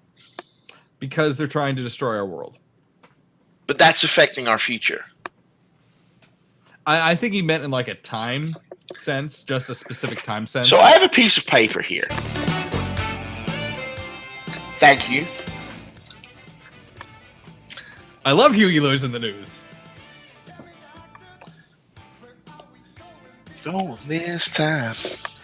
I'm trying to get it So, not too loud for you guys. We're gonna get a little bit Doc Brown here, right? So let's assume that this right here, right? We can't really see that. All right. So let's assume that this right here is Warcraft, Orcs, and Humans, It's Okay. right there. We see it. Yes. right? We see it. And this is Mr. Pandaria, Okay. right? This line represents the timeline Yep. between the two. Mm-hmm. So somehow, Garrosh has gone from here back here-ish, Nope. right? Nope. Nope. So he's on a whole other line together, Yeah. right? He's So there's gone, another... He's gone All right, hang on a before Orcs versus Humans. Yes. No, he hasn't. Yeah, no, this is before Orcs and Humans, actually. All right, so this is where Garrosh is now, Yes! and this is his future, Correct. okay? It doesn't affect our future, So- though. What you're saying, right, Mm-hmm. is that's happened. Correct. How is this not time travel? I have no idea, to be completely honest, because it is Right. time travel. It's also more... All right. Also, right? I think what Metzen meant by that was it's not specifically just time travel. It's not wibbly wobbly timey wimey. But my point is, if they've gone back in time to change one event, Mhm. right? Yeah. A, how? Because the Bronze Dragonflight lost their powers. That's B- a really good point. B, why don't we just hop on another Bronze Dragon and go back and stab Garrosh in the head? And C, just ask Gandalf to bring the eagles and fly the ring to Mount Doom.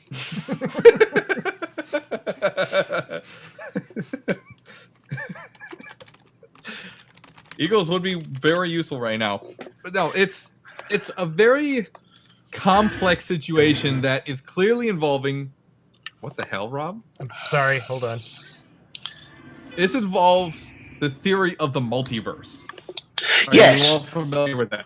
Yes, but the other theory about the multiverse is every single choice creates a different universe.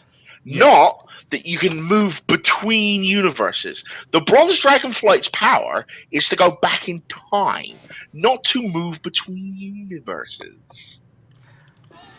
The only thing that we've had that could that have been able to move us between dimensions is the Dark Portal.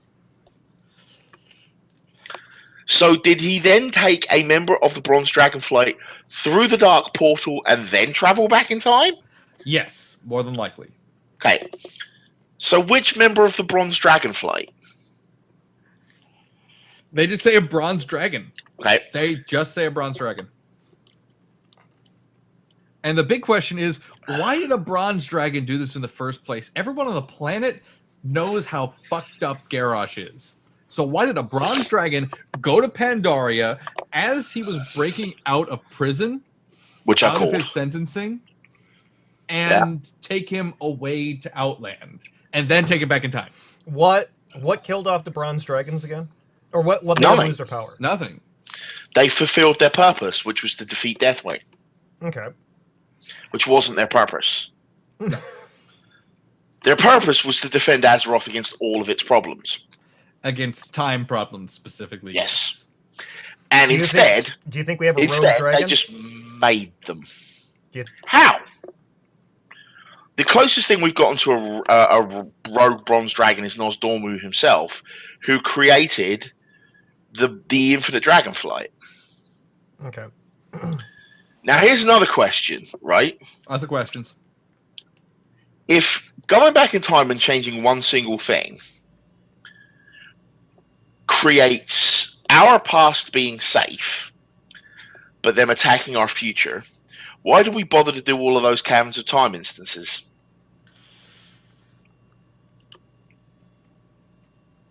I think this is a different form of time travel they're executing at this point. But it's not, because it's all powered by the Bronze Dragonflight. Now, You're even apparently supposed to be able to access the old Outland through the Caverns of Time.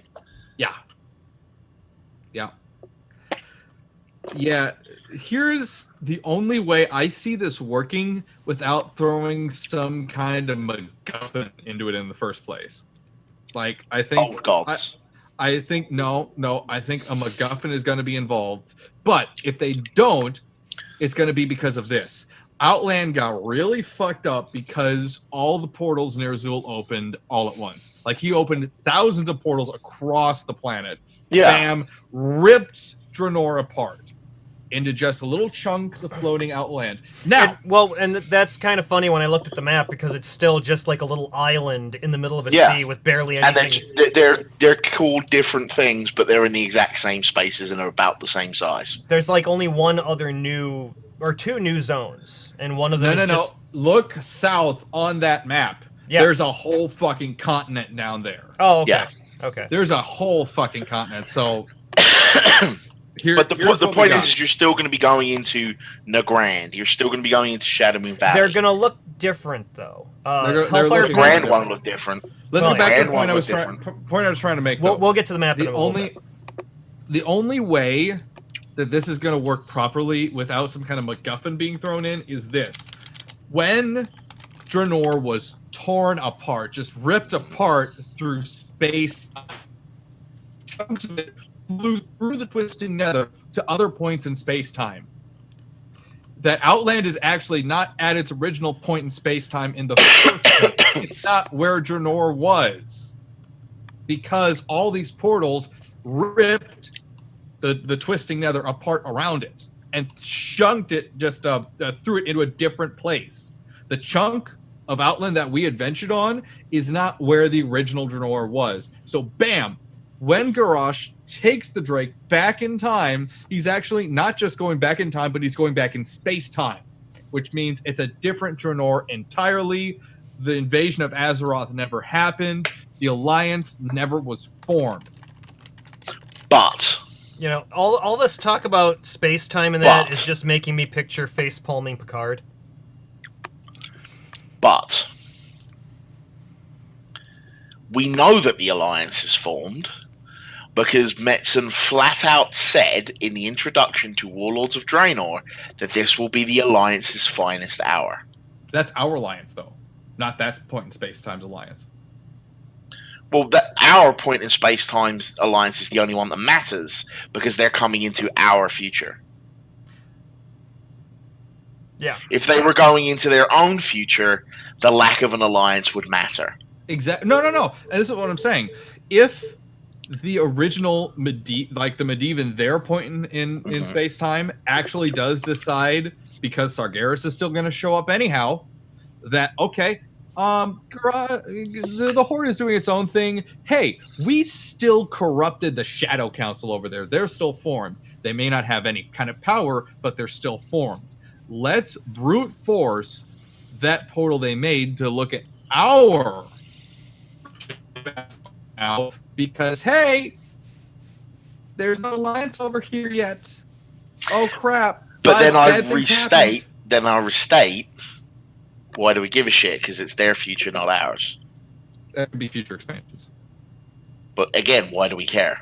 Yeah, it's because their future, they went back in time. They changed time. Going with the whole like Back to the Future 2 thing, they couldn't go back to their own future because their past had changed. They can't get back to their own future. They only have the alternate future they could go to. They can only travel from the alternate past into that future. Now, if the Dark Portal, you said that they created a Dark Portal that connects their new past to our future. The correct? new past to our current time. Okay, yes. so that then would bypass the considered laws of time travel, if there are any, really. Because it's not a time travel expansion; it's an extra dimensional. Yeah. Expansion. So it's basically jumping between timelines. It's they're taking their stuff from this past and then bringing it into our timeline. Yes. But then at that Now, same the point, reason... Garrosh is crazy because he could just be like, well, I just changed everything in this timeline. I'm going to stick around here. And Exactly. He would rather much have a war than just be like, he hey, wants I'm fine. to build... The goal of this new Iron Horde is Grom and control with their warlords. They build a massive army, and they're going to plunder our world because it's the most resource rich. Yes. No, it's not. The amount of resources that have been extracted between the formation of the Iron Horde and where they would be popping out of the Dark Portal have gone through Warcraft 1, 2, and 3. If they were to just pop out of their Dark Portal here, they could take all of their future over, and Garrosh could have his world and have all the resources. Yeah, but he's a piece of The only reason to come to our future is the dragons have no power. Good point. In the timeline that he's gone to, all the dragons are still around. They still have all their powers. Yep. They still have everything. In the timeline he goes to, Deathwing isn't psycho right now. Oh shit! Yeah. Yeah. Are they? Wait, over, what dragons are over in Draenor? Wait, no, right they now? are. Huh? There aren't any dragons in Draenor. Okay, so that's why they're not going to That's why they're not going to Azeroth of the past. They'd rather go back to Azeroth of our future Azeroth because we fucked things up so much. Yeah, because it's easy. That's true. Not because of resources. And if you think about it, they've what was it, Frostmourne and everything Think still about around it. up there, Think so there's about it. always that potential. Their future hasn't had the cataclysm happen yet. Yeah. Their future on Courage is still closed. Their future? Care about that. Yeah, they've already Their changed future? it. They've already changed it simply by not opening the Dark Portal. They've changed every event in their If timeline. he's gone back to before Orcs and Humans, And prevented it. there's no Lich King.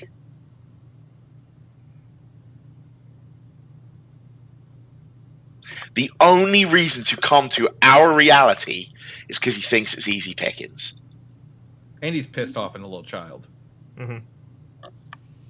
But we've already found out that Garrosh won't be the main driving force point behind the actions. It's Yeah, wrong. a good thing to keep in mind, Dan, is what events will not happen because Orcs versus Humans does not happen in the timeline Garrosh is now sitting inside of. What all of Azeroth will not happen, and what all could happen worse. You know what wouldn't happen?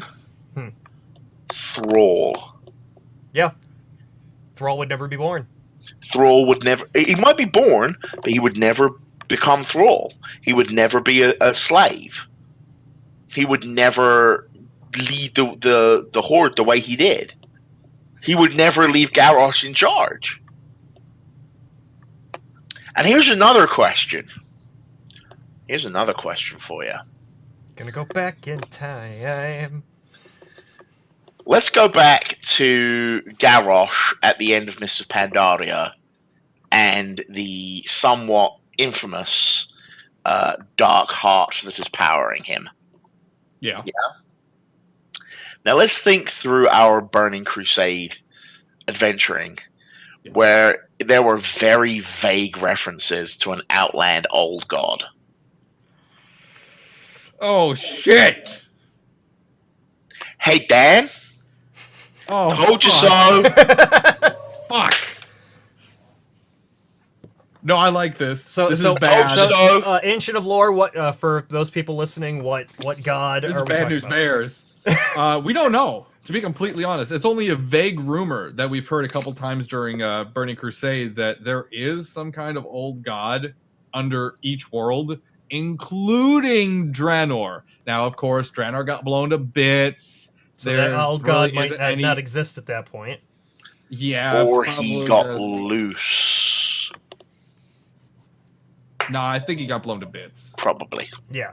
But in this alternate yeah. timeline, he's still If you're going back to Draenor before it got destroyed, bam, old god still exists. He could probably sense the old god taint on Garrosh.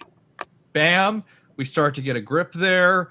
Old god really starts to get a little bit of power, a little bit of grasp. And then you have Garrosh, who has the power of... 2 old gods? No one has faced anyone with the power of 2 old gods yet. Even Deathwing didn't have the power of 2 old gods, and he damn near destroyed our planet. There's a reason for that, too, because the old gods hate to work together. They're very selfish creatures by nature. So... I told you so. No, I'm happy with this. I'm happy that that we get to see more old god action, if that's true. I'm just saying that that was put out there in Burning Crusade, and it was Yeah. never truly resolved. That's true. And if we know one thing about Blizzard, they love their old gods. Yeah, they do. They're a great little side thing they've had going on. And I'm not knocking it. I'm just putting it out there. Okay, do you want to move on to something else with the expansion? The map at all? Yeah. New character models. Yes, New character models. They look models. beautiful. I'd like to see the human character models. So far, Yeah. they don't have those up yet. The They're Tauren one looks slightly goofy. The Tauren one looks a bit Pixar. Yeah, Hold on, I need I'm to not load a this huge up. fan of it. It is a little Pixar. I love the new orc look. It's fantastic. Well, the new orc look is pretty much what Garrosh and Thrall have been for an expansion and a half now. Yeah. I do like that they're going to have the beards animating using the bone structure Yep. for... Yeah, that is going to be cool. Let me take a look here at the Tauren. Have you managed to find it? Oh, they look fine. Tauren look fine. They look a little bit goofy. They're a little too goofy for my taste. I'm a huge fan of how the dwarves look now. Oh yeah. They really look fantastic. As a dwarf from beta, I am very happy with how the dwarves now. Now all we need to do is kick Moira out of Ironforge.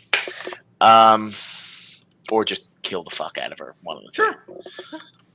I prefer the second. But Yeah. yeah, just we will be getting new Draenei and Blood Elf models as well. Eventually, yep. Worgans and Goblins will not. No, they're really updated models as is. Their poly count's much higher. Yep. Did you guys see the undead faces? Yes. They look so much better. They look so much The better. undead in general look better, if you ask me. Yeah. they gonna do the EverQuest Next thing where it'll take like what the audio coming from your microphone to move around the characters' mouths? Hopefully not. Oh. Yeah, I don't think they're gonna do that yet. The weird thing that I read somewhere is that the new character models might not be in at launch. They might be added in patches as they go. Or at least all of them might not be in at launch. Some of them will. Meh. I got no problem with that. It's about time we got the updates. Yeah. Yeah, We're I'm looking also at some of the side by sides of the pink-haired dwarf. The gnome. Gnome. Sorry, Yeah. and it's Night and big noticeable difference. Yeah.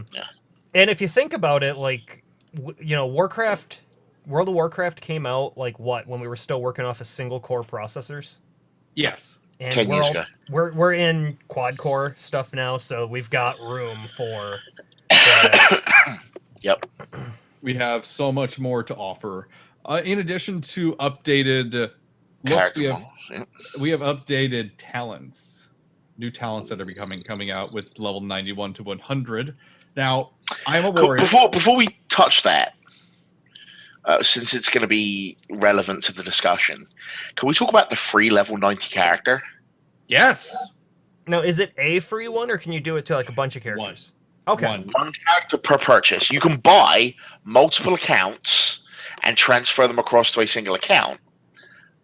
But per purchase of Warlords of Draenor, you get one level 90 character. I like This is what they need to do this. This is amazing. This is a great idea. This is going to get so many people back involved because they didn't want to grind through 2 or 3 expansions. They say boost, so can you take a current character you have and just... You take a current character you have, or you can take a brand new level 1 character. Okay, I'm boosting my hunter. I'll jump back in for this expansion. Boost my hunter. Do I need to have Mists of Pandaria before this? Yes, you will need to have everything. Yeah. Okay. You can buy all the expansions out right now for like $30. Well, yep.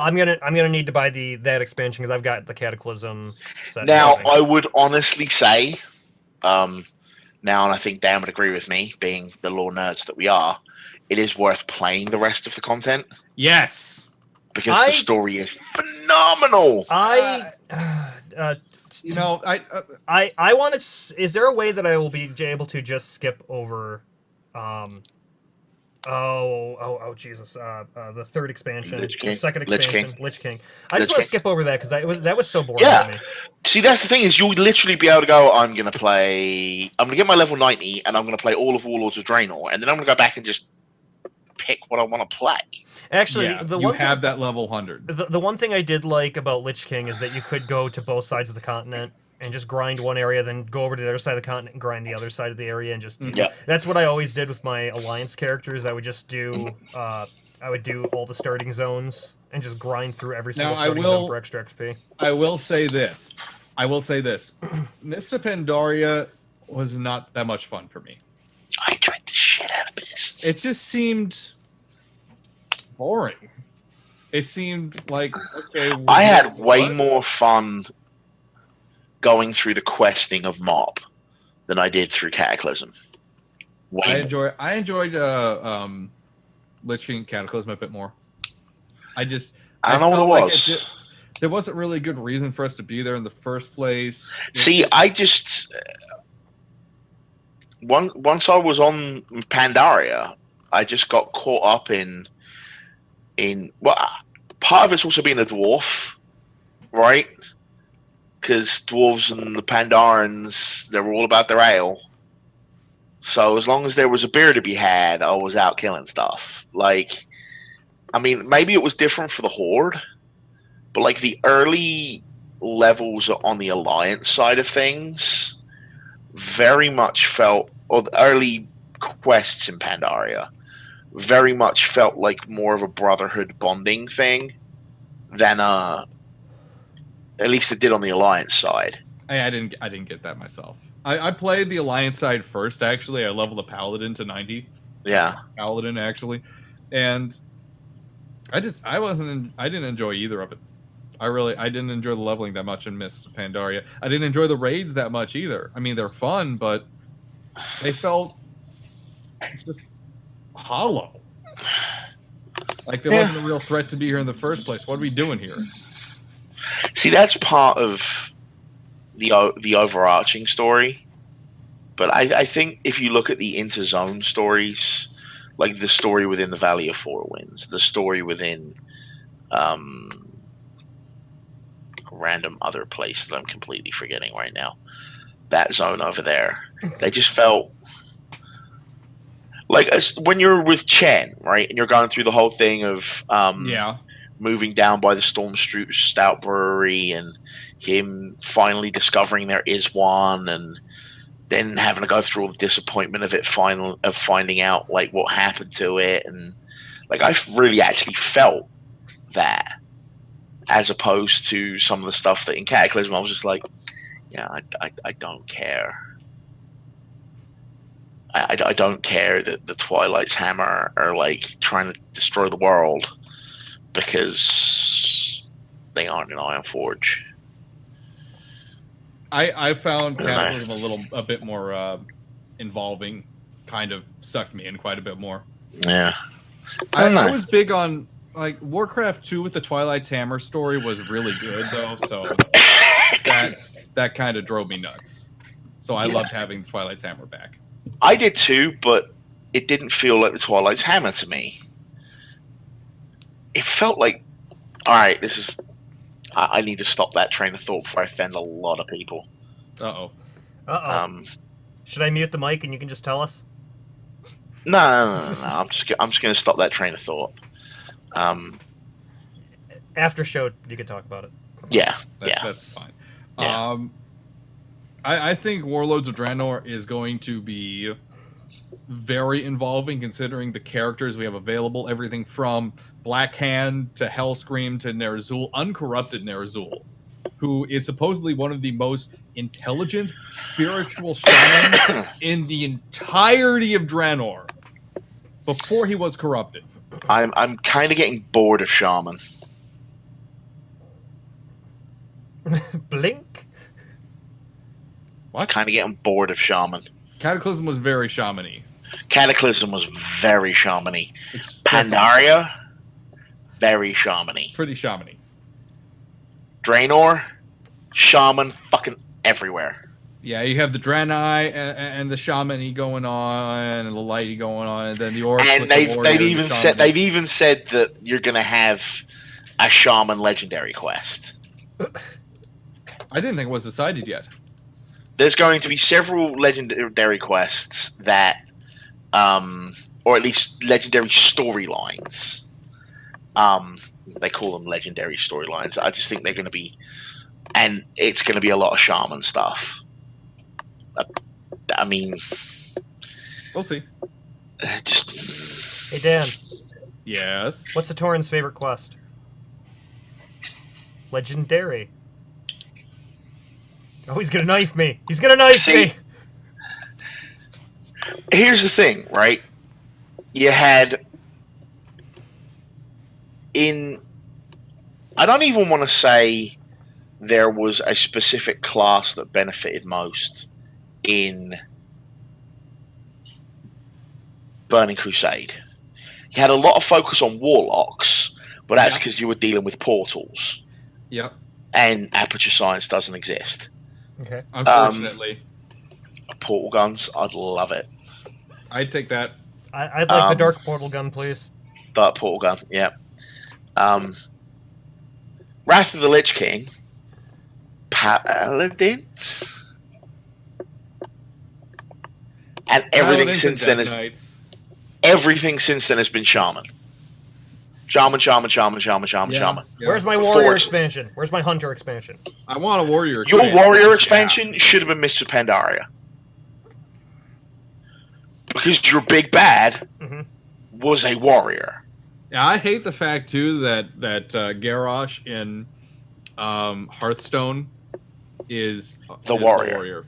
No, I don't want that. That makes me sad. Who would you have put as the warrior? Oh, God. There are so many great warriors out there. Cairn was a fantastic warrior. He's a good card, though. That's true. Let's see. We have Lothar being a fantastic warrior. He wasn't a paladin. He was a warrior. He was in fact a knight, a mounted knight of Stormwind. Let me think. There are tons of wonderful warriors out there. Varian. Varian is a warrior. True, I would not want to have seen him on the card personally. I would rather. Well, I was just thinking about balance because you've got Paladin, which is Uther, right? Uther, yes, You've got Jaina. You've got Anduin. that's true. And you've got Ner'zhul, Garrosh, Rexxar.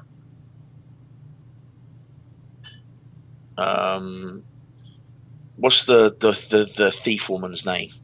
Garona. No. It's a blood elf. The blood elf. Oh God, I don't remember her name.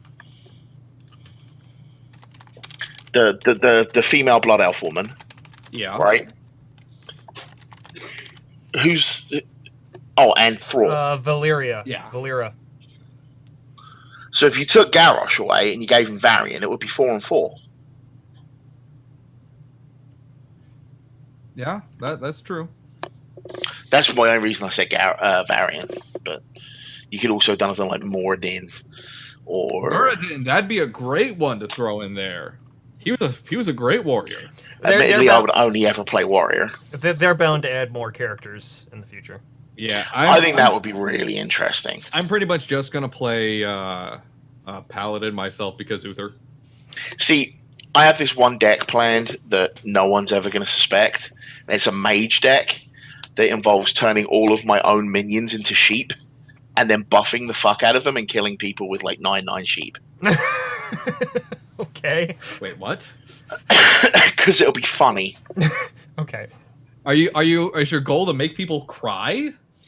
That and secrets, yeah. You're gonna pull the wool over their eyes? Literally. Like, these are going to be like buffed up sheep. Rob. It'll be like sheep that are like green and irradiated and have purple pants on. Sheep smash! Nice. Oh dear. Oh dear. Going back to not Mr. Pandaria, but Warlords of Draenor. This is gonna. I have the feeling this is gonna feel like the Warrior expansion, and part is gonna be a Warrior expansion where you have the Iron Horde, uncorrupted. It is mostly warriors. Yeah. There's not a lot else going on. There are a bit of shamans, a little bit of shamanism going on.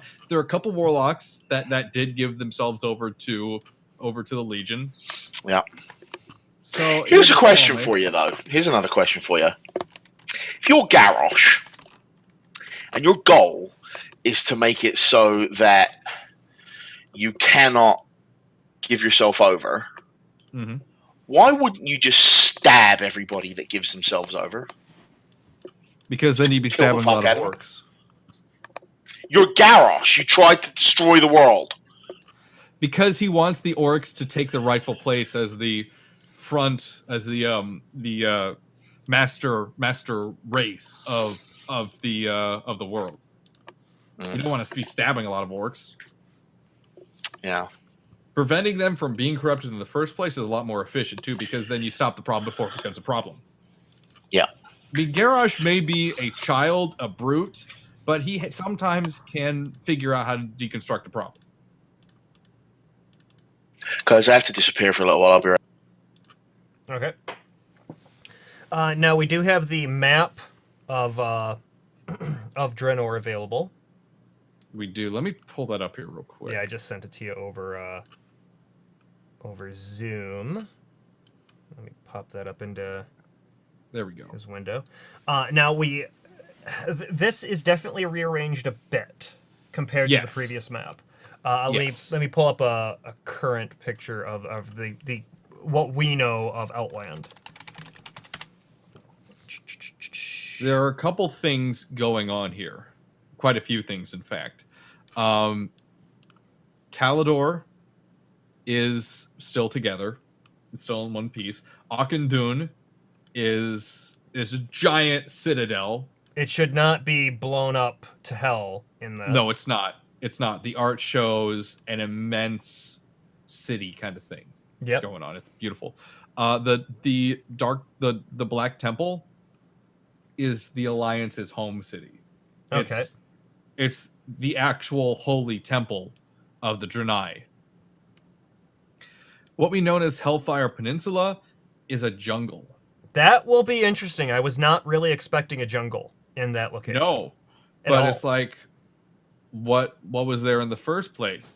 Oh, okay. And it won't give me vertigo probably going through it this time, because I remember when I first went there, I started feeling really weird, like day one of Yeah. just with the way like the landscape was like crisscrossing and just all raised up in certain areas, and it's just like I'm trying to play the game like this. This is going to be really fun. I do want to be in this expansion day one. Now, one big thing that I think it might have been you that pointed out, Zangarmarsh Zangarmarsh is underwater. is not there, It's underwater. which Yep. makes perfect sense. And here's the thing, and I'm showing it on the stream right now, but I'm mousing over that big pond or that big lake. Not the one that in the new map has Nagrand written over top of it. It's the one just above it over the N and the D. Yeah. That is there in the old Outland map. And then if right above that, that's where Zangarmarsh should be. And it's all underwater. Now, I like that. What you do or don't like that? I love that. Yeah. It makes perfect sense. Especially because what is in Zangarmarsh? A lot of water. Pumping stations. It's a lot of deep, kind of murky water. They drained that place. They've got pumping stations all No. What were the pumping stations for then? The pumping stations were something that the Naga set up. Okay. To fill Coil Scar. Okay.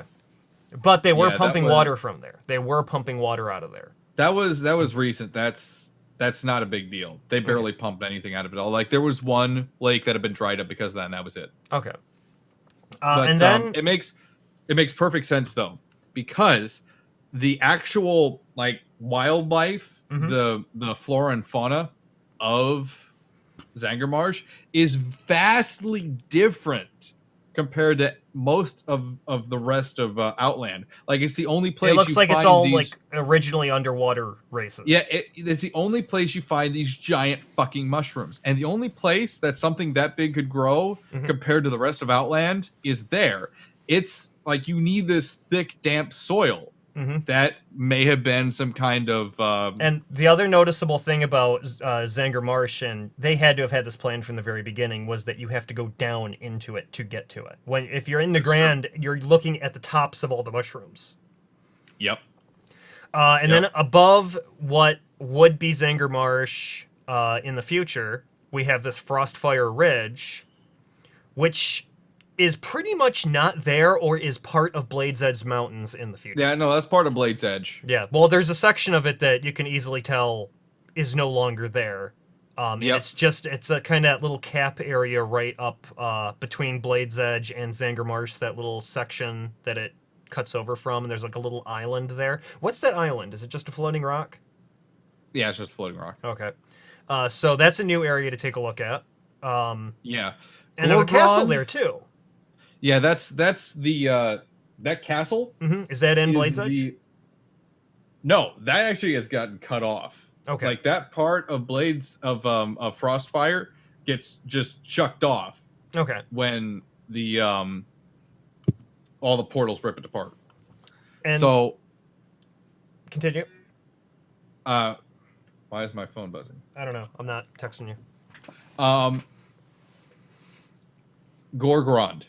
Gorgrond, a little bit of it is still there in Outland, but for the most part, that stuff gets chucked off too. Yeah, that would be kind of this section here. And yeah, then we have an island. A little bit of that. That island is where Netherstorm, what turns into Netherstorm for the most part. Now, the Ethereals, when did they show up in the timeline? About the time we showed up. Okay, just about the same time we showed up then. Okay. Yeah, about the same time. And they set up the cities and everything like that. Yeah. They They were brought in because we ran into them in Outland in Shatrath, and they were like, you have all this wonderful technology. Could we use it to regrow life here? And they're like, yeah, sure. That'll work out great for you. Holy shit, we broke it! So yeah, that didn't work out so well. And then the new area we have. The new area. You know what I'm talking about, Dan? We have multiple new areas. I'm more specifically talking about the one that probably got ripped off after the explosion at Auchindoun. Quite possibly, maybe. The Spires of Arak. Yep. This is actually big because it shows that the Arakoa that we met in Outland The Skeksis. those aren't Arakoa. Oh. Arakoa are the ones that have wings still. Ah. The ones that we ran into are wingless. They are the low totem pole. Now, the actual Arakoa have these immense cities on the cliffs that they fly to, that they live in, and they look down on the world.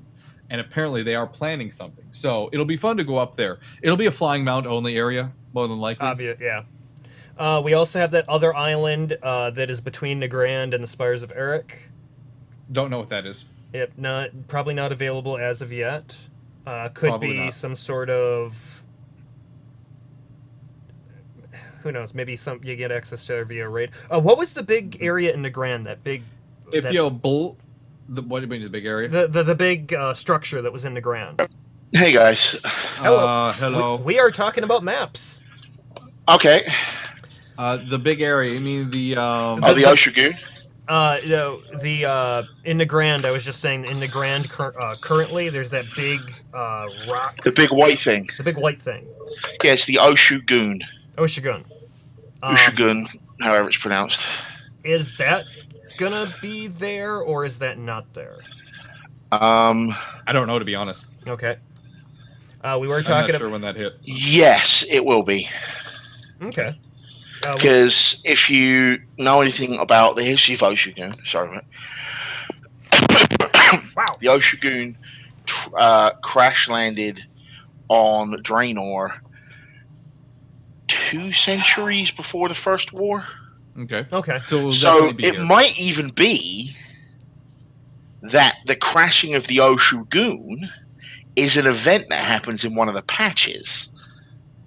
We're only going back about 30 years, so I don't think... And 2 centuries is 20 years. No, 2 centuries is 200. 200. I'm thinking of decades. Never mind. Yeah. So, yeah, the Oshagoon will be there. So that means the Naru will be there. Because that's what originally brought the Naru to Draenor. Brought crap. Ka'ur. Sweet, the flying mystical egg beaters. I don't trust those sons of bitches. No one ever does. No. We were also talking about how Zangar Marsh in the past is completely underwater. Yep. And how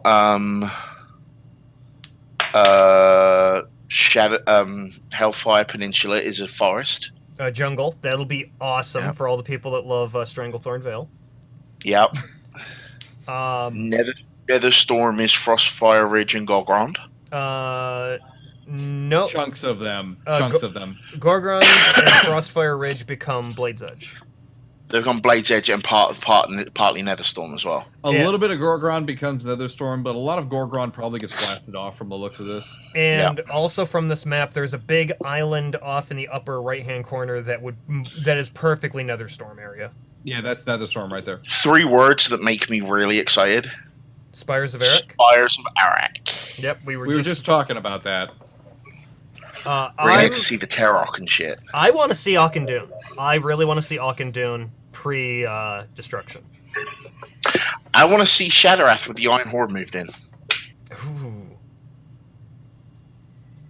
Because it's the only reason that the Draenei would be at the Black Temple. Well, it wasn't the Black Temple back then either, was it? But it was something else. But it's in the same, it's Yeah. what becomes Black Temple. Yeah. Well, not in their timeline. But it might, Yeah, never know. just for different reasons. Who knows? I mean, they're taking this in such a crazy direction. But the point is that Shattrath was originally the capital of Draenor, right? It was, Yes. and the only reason that that's where Velen is not has to be that the Iron Horde are in there. In fact, there is a Shattrath raid.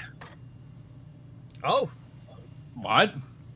There will be a raid in Shattrath. Holy poop. let me pull back up.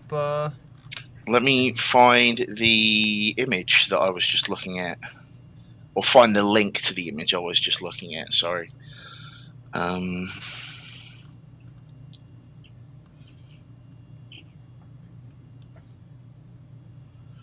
can I not get a URL on this? Blackrock Foundry will be the second raid available at release. Mm-hmm. Flex rating. When it comes to Blackrock Foundry, that's where Black Hand has this whole operation in. Also, does Blackrock Foundry not sound a lot like Ulduar to you?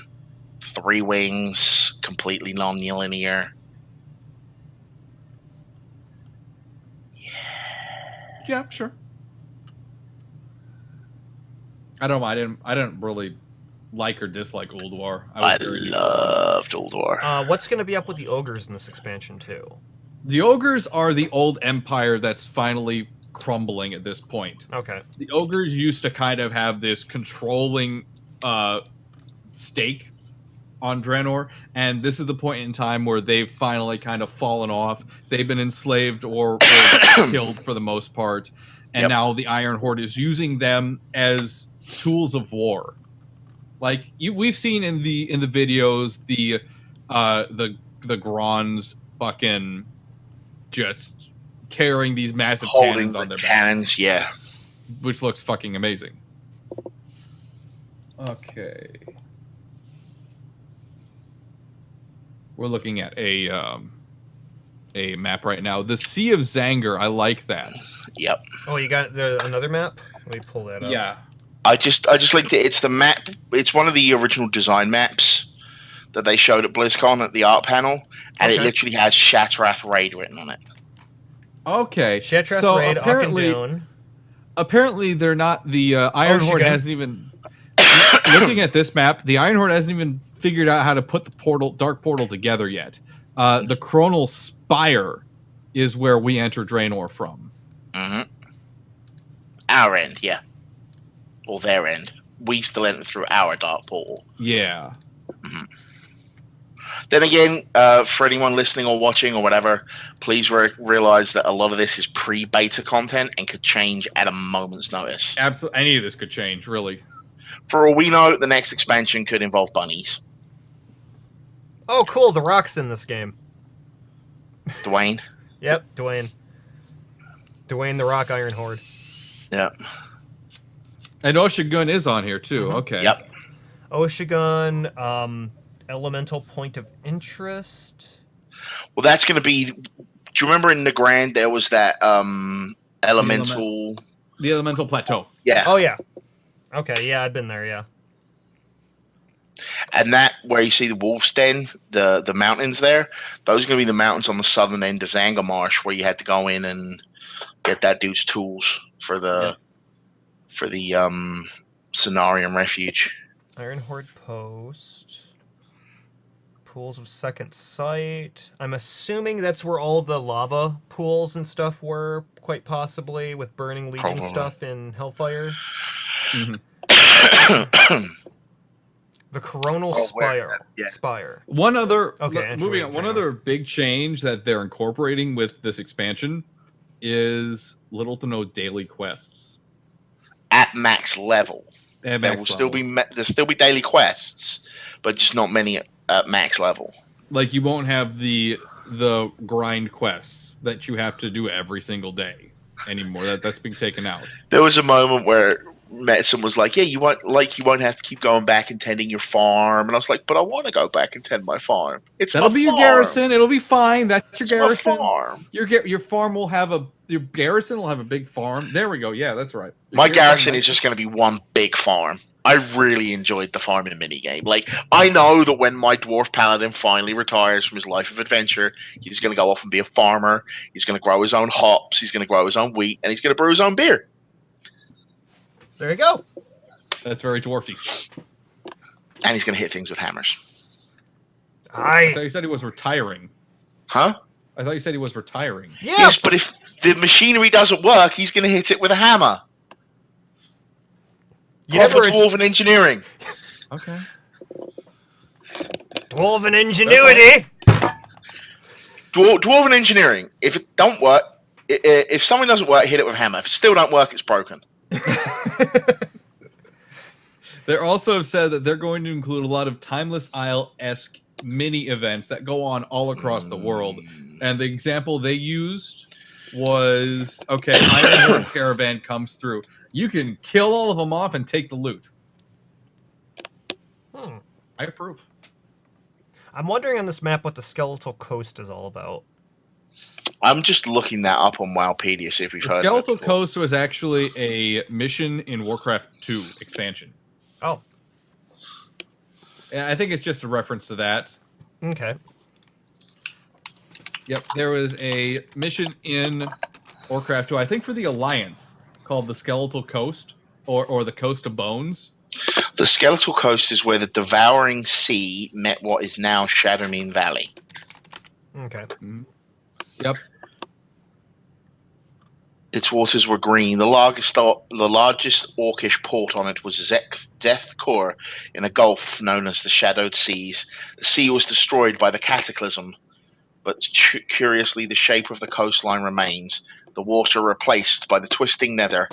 The only evidence of its existence is a ruined dock at Kirinvar village in the Netherstorm. Now I've got a old Warcraft map of Draenor up now, the old black and white from Beyond the Dark Portal? Yep.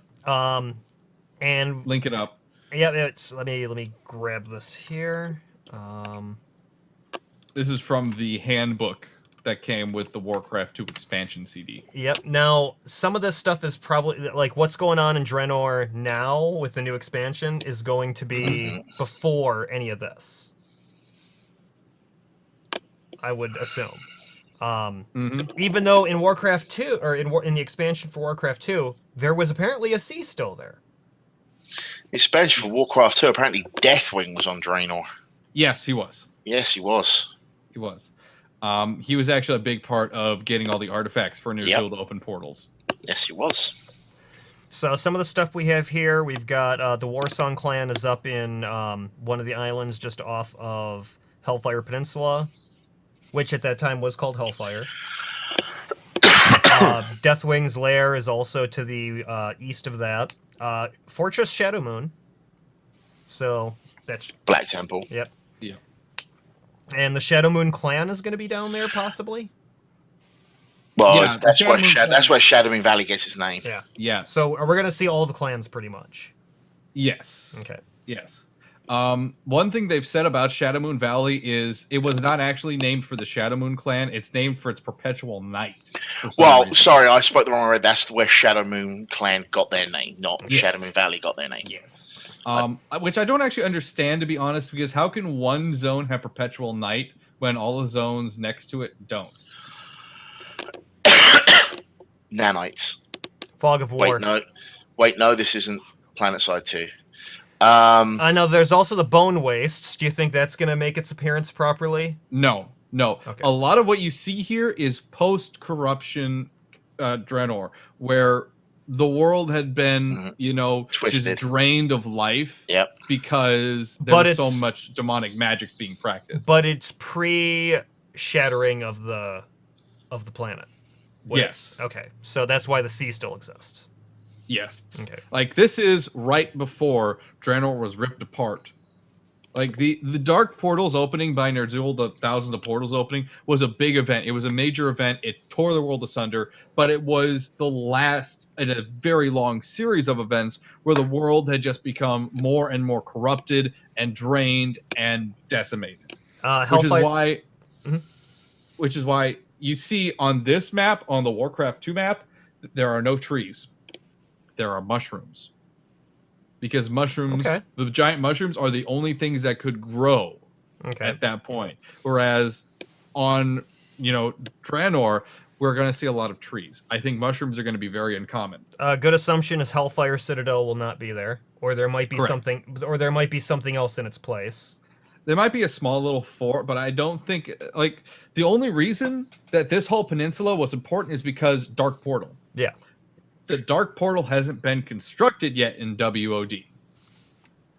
Good point. It hasn't. So, I don't think that this whole peninsula is going to be all that important. And if it is, it's going to be for other reasons. Seth Kerr should still be there. Quite possibly. A town that existed before the shattering of Draenor. It was located in the Orcish shipyards of Hellfire Peninsula during the Second War. The town and that was one of the major Orcish ports. Yep. Its shipyards and its warship station there were destroyed by the Alliance expedition forces that crossed into Draenor. Zethgor in World of Warcraft shares a similar name and location. However, there's no evidence showing that they are the same location. So, yeah. There's going to be some similarities here. There's going to be some similarities. It's not going to be perfectly similar. And that's why I'm really interested in this expansion, is when I went into Draenor with the Burning Crusade expansion, it was amazing. It was just an amazing moment overall for me playing the game. And I want to go into like the past version of it and see what everything looks like. I mean, this is I am all for this. This is before any of the demonic corruption in the first place. This is before any kind of destruction happened. This is uncorrupted, natural Draenor. This is going to be a coup when it comes to lore. This is going to be a fantastic. Are there any other things over in Draenor that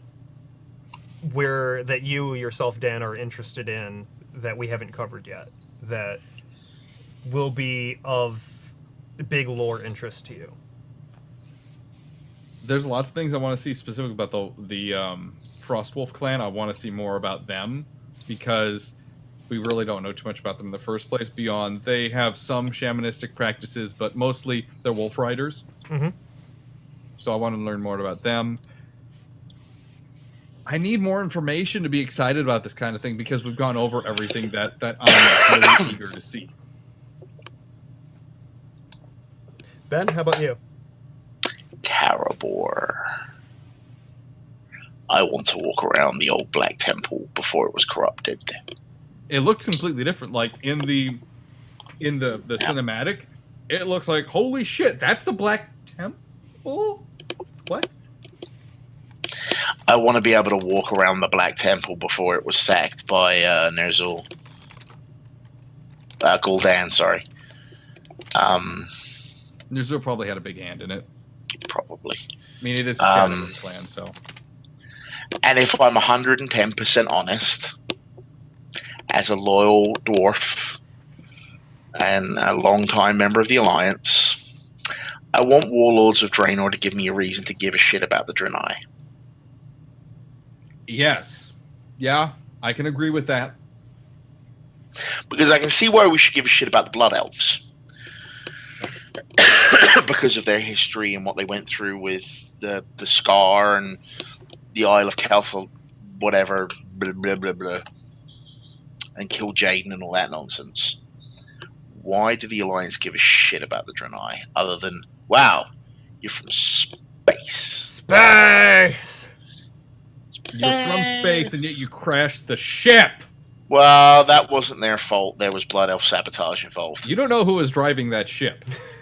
Yeah, they literally state that the Blood Elves sabotaged the engines, forcing them to crash. No, it is literally stated. He's referring to a little like radio play that I did back at WoW Radio.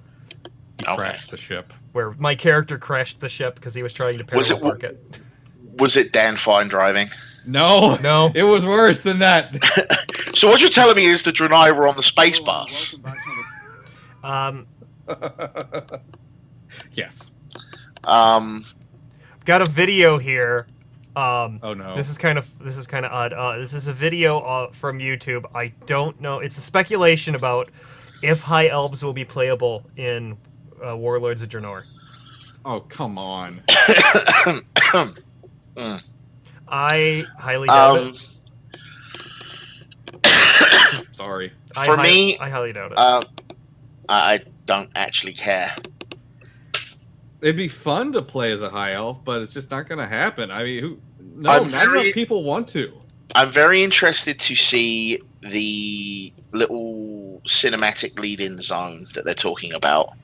Yes. Because they say there's going to be a lead-in zone to the Warlords of Draenor storyline that is going to be similar to the Death Knight starting zone. So Yes. it's going to be self-inclusive. It's going to have rewards that are going to put you at a certain point because of the gear squish. And it's going to get you prepared for the new content, basically.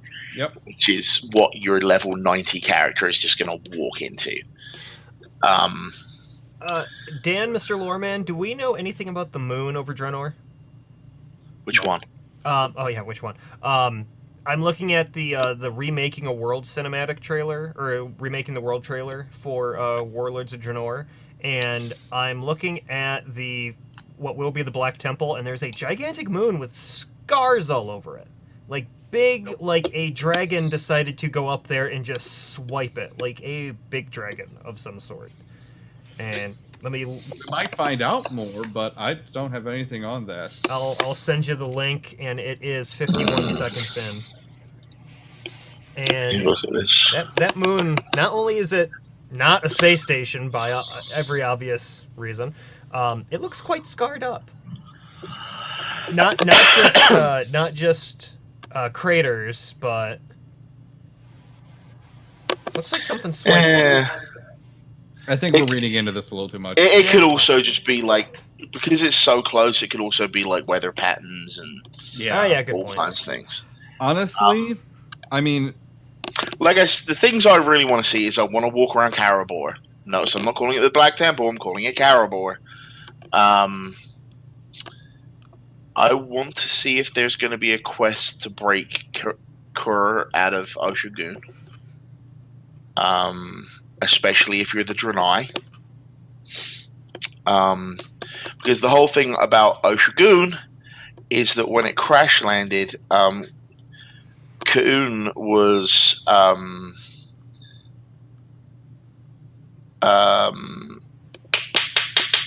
weakened and was trapped. Something not a lot of the Alliance players know because it's a Horde-only quest. And that's what causes the spirits around Oshugun. Because he's literally just sucking in the souls, trying to repair himself. So that will be interesting. Because Naur aren't evil at all.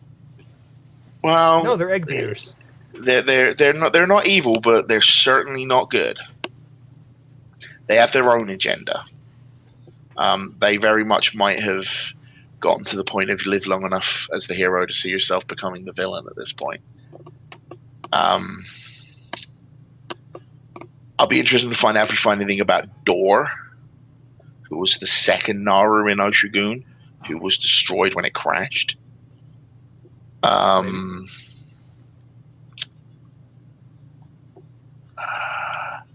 I will be very interested to find out about what's it called?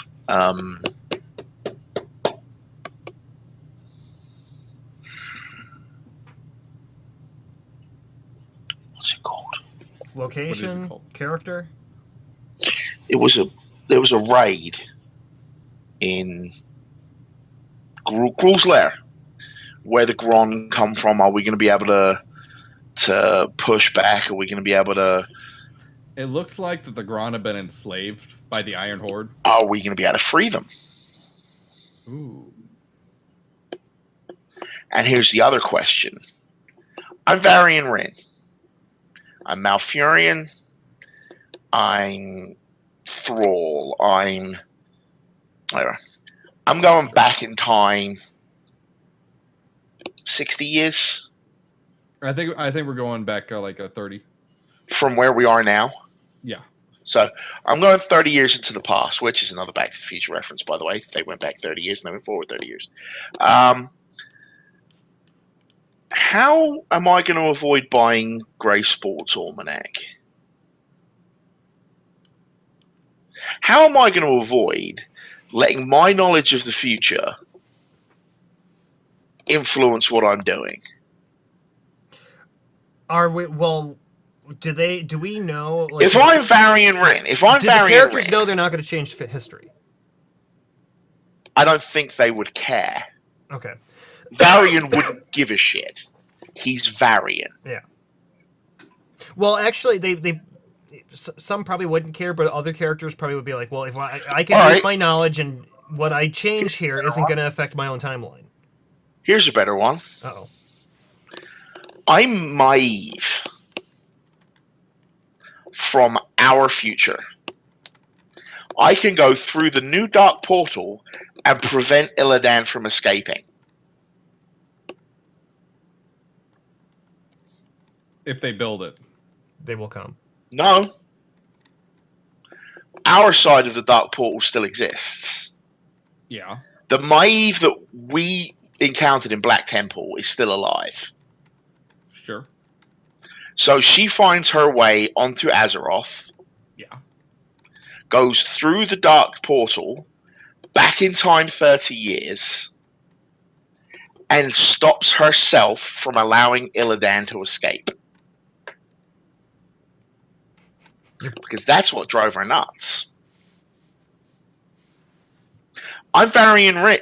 I'm Malfurion. I have 30 years to go back. I can prevent all the shit that happened with the Emerald Nightmare. Oh, time out. The link between alternate Azeroth and alternate Draenor isn't set up yet. That doesn't happen yet. Then how do we get there? We're going through some kind of time portal, it looks like, from this map. That's what I'm saying. That's what I'm saying. If Maeve goes through that time portal, yeah, her and Illidan are still there in Shadowmoon Valley. No, this is way before that. Oh yeah, but she can still wait around if it ever happens. Like in this time frame, Outland never happens because Draenor never gets corrupted. Draenor never gets corrupted. The Dark Portal has not yet been built. Draenor isn't corrupted. Yeah, there's still possibility, but remember, we were just talking about two old gods existing in this realm, or at least the power of. Yeah, I mean, we were told at this point that old god that Garrosh brought back to life is dead. He's done. But there's still another one. Yeah, and Garrosh must have some of that power lingering around somewhere. How else is he going to convince a member of the Blonde's Dragonflight to do this? That's one thing that I'm really worried about too. Like, where is that coming from? Why is a bronze dragon doing this? What the fuck? So anyway, there's a lot of other features that are going into this expansion too. Level 100. Yep. We are being brought up to level 100. Apparently, we're going to see a tiny little bit of Titan stuff, just a smidgen of Titan stuff on Draenor. Like apparently they visited at one point in time and then they left. And it's just a tiny little bit of Titan going on there. We are getting different raid levels. So Flex is going to be gone. Flex is being included on almost every single raid level, normal and heroic. They're doing a big renaming, really, isn't it? That's what it's going to come down to. Essentially, looking for raid is going to be like sightseeing. Normal and heroic are going to be, normal now. And mythic is going to be locked to 20 people, just 20 people, and is going to be extremely difficult. Yep. Normal and heroic are just kind of like there. They're just sitting there.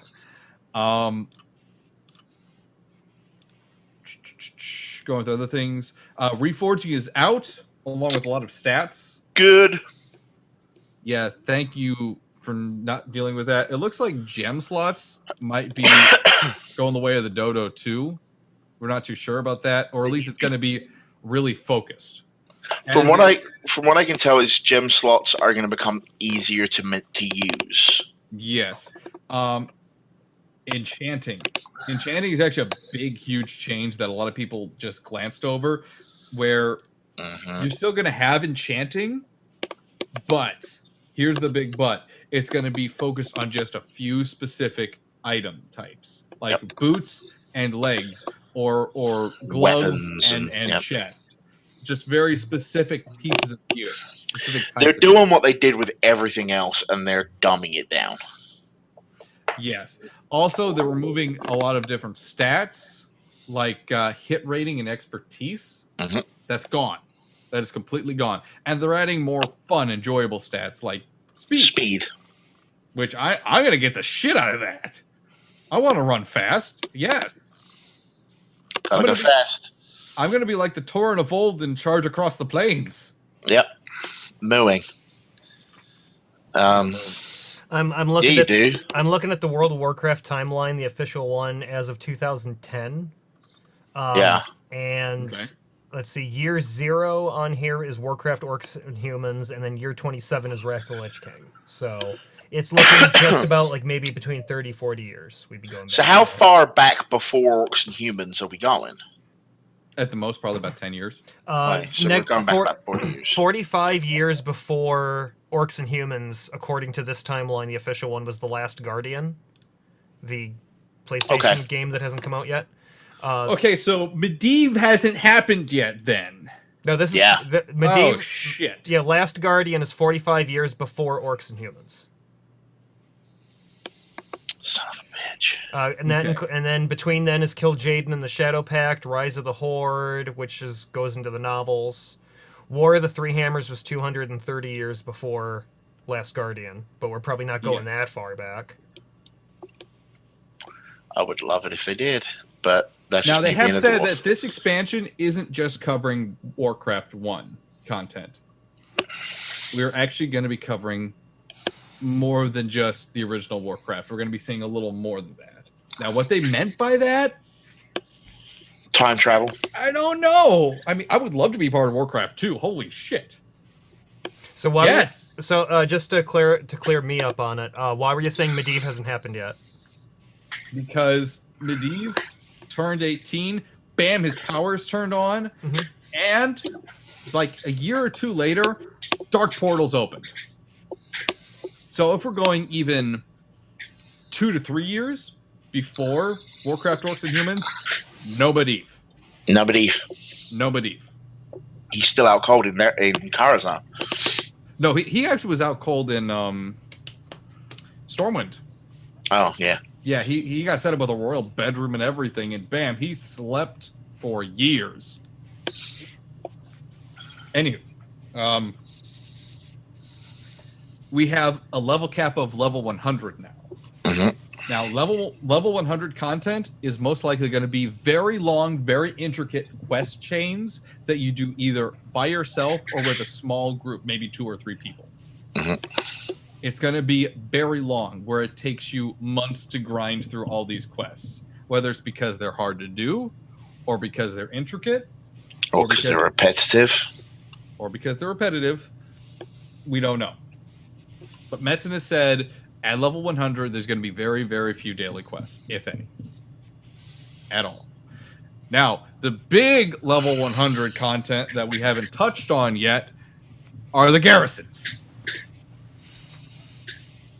Mr. Garrison. My farm. Everyone's farm. I'm gonna set up my nice own personal Tauren army there myself. And I'm gonna have a farm. Can I have an arcade? Can I have a little casino? There is a dance studio building that you can build there, actually. Cool. I'll name it the Birdcage.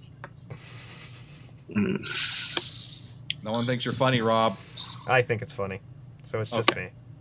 You can build everything from tiny little buildings to larger Warcraft 3-esque buildings. Now, one thing I noticed in the graphics they showed, the first tier, the level 1 tier of the building, specifically the Town Hall, looks like the Town Hall from Warcraft 1.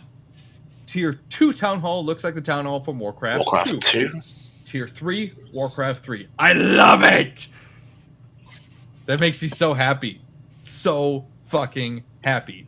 And if they scale all the buildings like that, including the Orcish ones as well, Yes. Now, are they going to do that for every race? Maybe it's. Or is it just going to be Alliance and Horde? I think it's just going to be Alliance and Horde. Which saddens me because I want my Tauren tent city. I want my Dwarven city, man. Ooh. Well, you'll be able to have Dwarven miners and Dwarven brewers.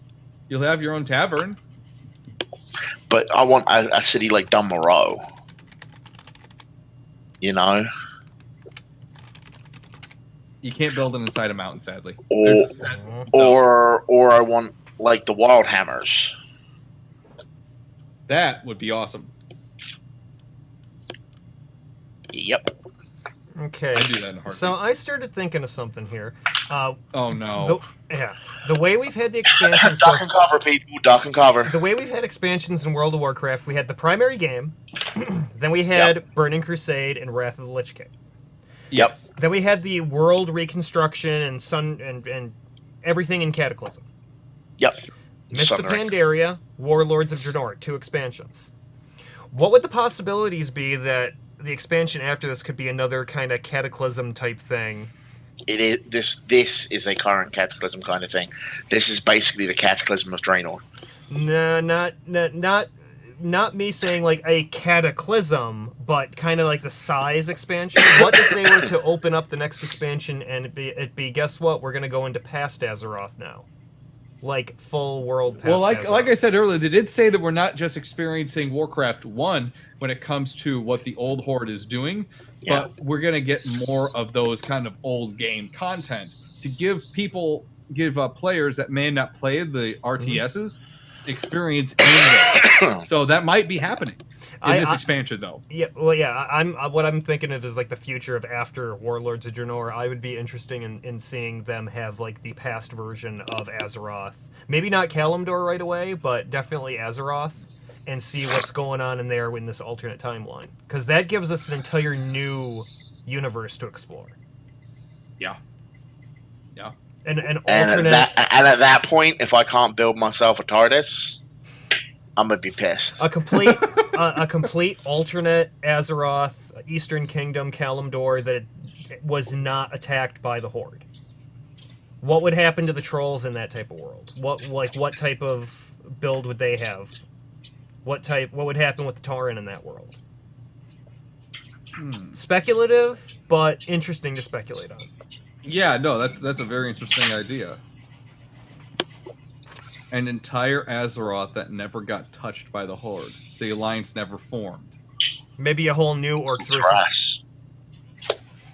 What was that? Kulturas. I'd be very interested to see what that world would look like. What the areas around the Dark Portal. One thing Metzen did say at BlizzCon was that this starts an immense chain of events that takes us through multiple expansions. Yeah. So it's possible. Maybe as a last-ditch effort, Gul'dan and Medivh get together at the end of this expansion. Bam! Dark Portal opens, and holy shit, new world. How do we deal with this? I just thought the more things change, the more they stay the same, because who was it that got with Medivh in the first place? Gul'dan. Yeah, so now instead of Gul'dan, it could be still be Gul'dan, but what if Garrosh got a hold of him this time around? I don't think Garrosh is just supposedly a minor character at this point, so I don't think it's going to happen. Gul'dan still got corrupted by the demons, though, and the only reason that the orcs knew about Azeroth in the first place is because the demons were like, "Hey, you guys need to go over there. Oh, there's some juicy stuff over there. There's juicy meat." So, a different style orc army this time, though. Or we have the Dark Portal open, bam, all these orc Iron Horde refugees flood through, obliterate Azeroth, and all of a sudden we have to try and clean up the mess we helped make. Especially because they actually know what they're going to be getting into, because Garrosh might actually inform them, hey, this is this. Yep. And the orcs were not as prepared as the Iron Horde possibly could be. Prepared or not is relevant. Well, you are not prepared. If they were to actually do that expansion and that's the title thing of "We Are Now Prepared," I will throw my shit. Flip a table. I think the big point about that is the Iron Horde is going to be much more a singular unit. It's going to be a fighting force instead of this ravaging, infighting filled, self-destructive horde. Yeah, they're going to be Where more focused on the Iron Horde is a force of destruction, an army, an actual army with serious weapons of war, immense kind of these beasts of war, these Grond that have been enslaved. All of a sudden, we force them to open the Dark Portal. It's time to invade Azeroth all of a sudden, and holy shit, the Alliance, not the Alliance, but the Stormwind, who originally just had trouble and were defeated mildly, get obliterated. Stormwind is wiped off the map. Wouldn't happen. Well, we don't know. Half the reason they had a problem dealing with the Horde in the first place is because the Horde never thought like an army. So they approached the current Horde that they were fighting as if they were fighting an organized army. And that's why their tactics didn't work. If the Iron Horde would operate much more like an organized army, the Alliance's current tactics they would have been used would work. Especially if the alternate alliance is here holding the line, and you have me and my boys doing this. The Iron Horde wouldn't last. The Alliance never really got formed in this, though. I mean, maybe once the Iron Horde show up, they will. Maybe the strength of the Iron Horde, though, is so much more advanced because the weapons of war they're being showed how to do. That they could possibly just push right over the humans right off the bat. Yeah, the humans they never even had a chance. So what are we doing for a whole expansion? The whole point of the Warlords of Draenor is stopping the Iron Horde. Yeah, stopping them from attacking our world. No. The only way to stop them attacking our world is to stop them. Mm-hmm. That's true. If one or two like that's the problem here. That is the problem with any and all forms of MacGuffin bullcrap like they're pulling, which is like, oh, we ran out of shit we can do on our normal planet. Let's go to another timeline. Just no. You wrote yourself into a corner. You built yourself an expansion that was like, this is the start of something new. And then you had nothing new to follow it up with. So you go, you know what's popular? Time travel. Let's do that. I'm sorry. It's me. You two know me. I call a spade a spade. This is some MacGuffin bullshit that Chris Metzen came up with at 3 o'clock on a Friday morning when he was drunk off his face. We'll just go to another timeline. And then he spent a week justifying it, and he came up with this plot. This plot is crap. I will say that I've been interested in seeing like all the sea type stuff, all like an underwater expansion, Kulturas, all that type stuff. I've been interested. All the stuff we're talking about, wanting to see, right? All the stuff we're talking about wanting to see isn't stuff that is about the story. Mm-hmm. We're wanting to see shit that already existed differently. Mm-hmm. We're not wanting to see. Not once when we were talking about what do we want to see, not once did any of the three of us say how we stop the Iron Horde. We want to see if we don't stop. I want to go to Black Temple and go, oh, this is awesome. And Dan and I are pretty much talking about what if we don't stop the Iron Horde and they just go to past Azeroth. They say, fuck this noise. Garrosh was wrong. Clearly he lied to us. Let's just go to this other place that he told us about. Don't get me wrong. The idea is a fun idea. Mm-hmm. But fuck me, dude. I thought when we went to the Burning Crusade, suddenly it's Warcraft in space. Now we've got Warcraft in the TARDIS. We're traveling in time and space. Well, we were already doing some time travel stuff with the Caverns of Time, but it wasn't Yes, at this scale. but it was limited. Yeah. It was limited and focused. The word that they always like to use in game was the time ways. Now, we are, to use more Doctor Who terminology, we have shattered the web of time, and we are freely traversing the eddies. We are fucking with space-time at this point, which is never a good idea. You never want to do that. Seriously. Where's the Zerg in all this? Seriously, if Malagos was alive, he would be taking the strings of quantum theory and knitting himself a sweater. Well, when did Malagos die? Because Lich King. We killed him. Okay, well, he's not dead in this alternate timeline, so... Exactly. He probably is knitting himself a sweater. He's probably... He's probably sitting here... he's probably sitting wherever he is in this past area going, somebody's fucking with something right now. What the fuck? And out of interest, just throwing this out there. Now, this is me and the two of you. If the Bronze Dragonflight from our reality is fucking shit up, does that make them the Infinite Dragonflight from this other reality? Oh, God. Brain hurting. Maybe this series of events is how the Infinite Dragonflight gets made. So, wait a minute. Now we're talking about paradoxes? And not once have we mentioned how do we stop the Iron Legion. We're talking about everything else. We're talking... The only interesting stuff we've genuinely talked about is stuff that is only accessible via time travel and garrisons. Like farming. We're gonna... Be honest. Be honest with yourselves. It is kind of obvious how we defeat the Iron Horde. Because we already beat the Horde once. Yeah. Well, honestly, I don't want to see them get beaten because then they're just one trick.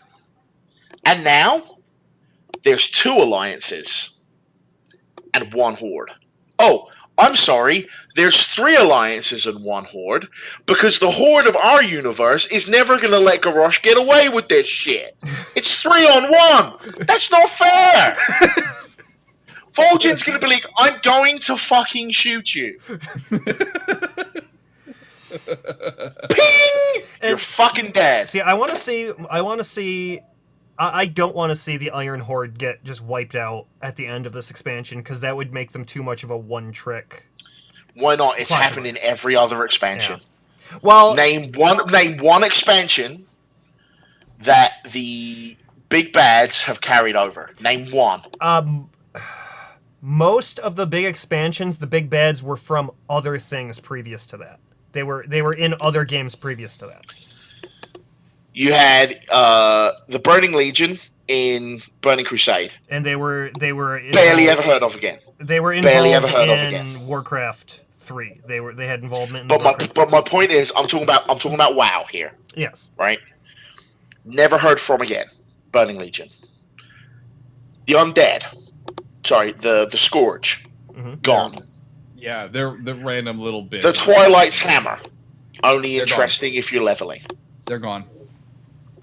The Klaxi? Klaxi really weren't a big bad. Whatever the Mantids. The Mantids. Poof, because we're not on Pandaria. Well, I think the big bad of the Mantids may come back because they're not wiped out in any. Neither's the Burning Legion. But my point is, they don't carry over. Yeah, you have your threat for one expansion. Yeah, they don't carry over, but with a lot of those ones, they were in previous Warcraft games that then we finally saw the end of them. With the Iron Horde, they're created in this expansion. They are a major creation of this expansion. And to have them just be created for this one expansion and gone, it seems way too much of a one-trick thing. Illidan, he had all the stuff going on during the Warcraft. I'm not saying that they'll be completely wiped out or whatever, I would just expect the Iron Horde threat to be over.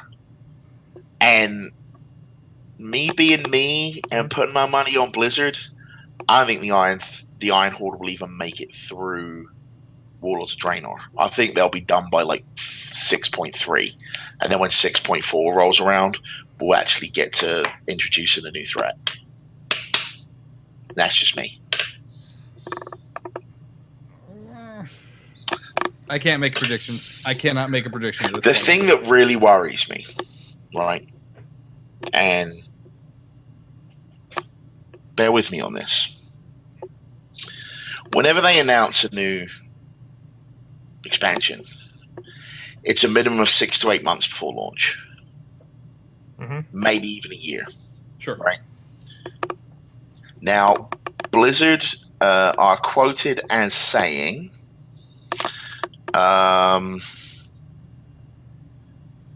another Mists of Pandaria patch would delay Warlords of Draenor.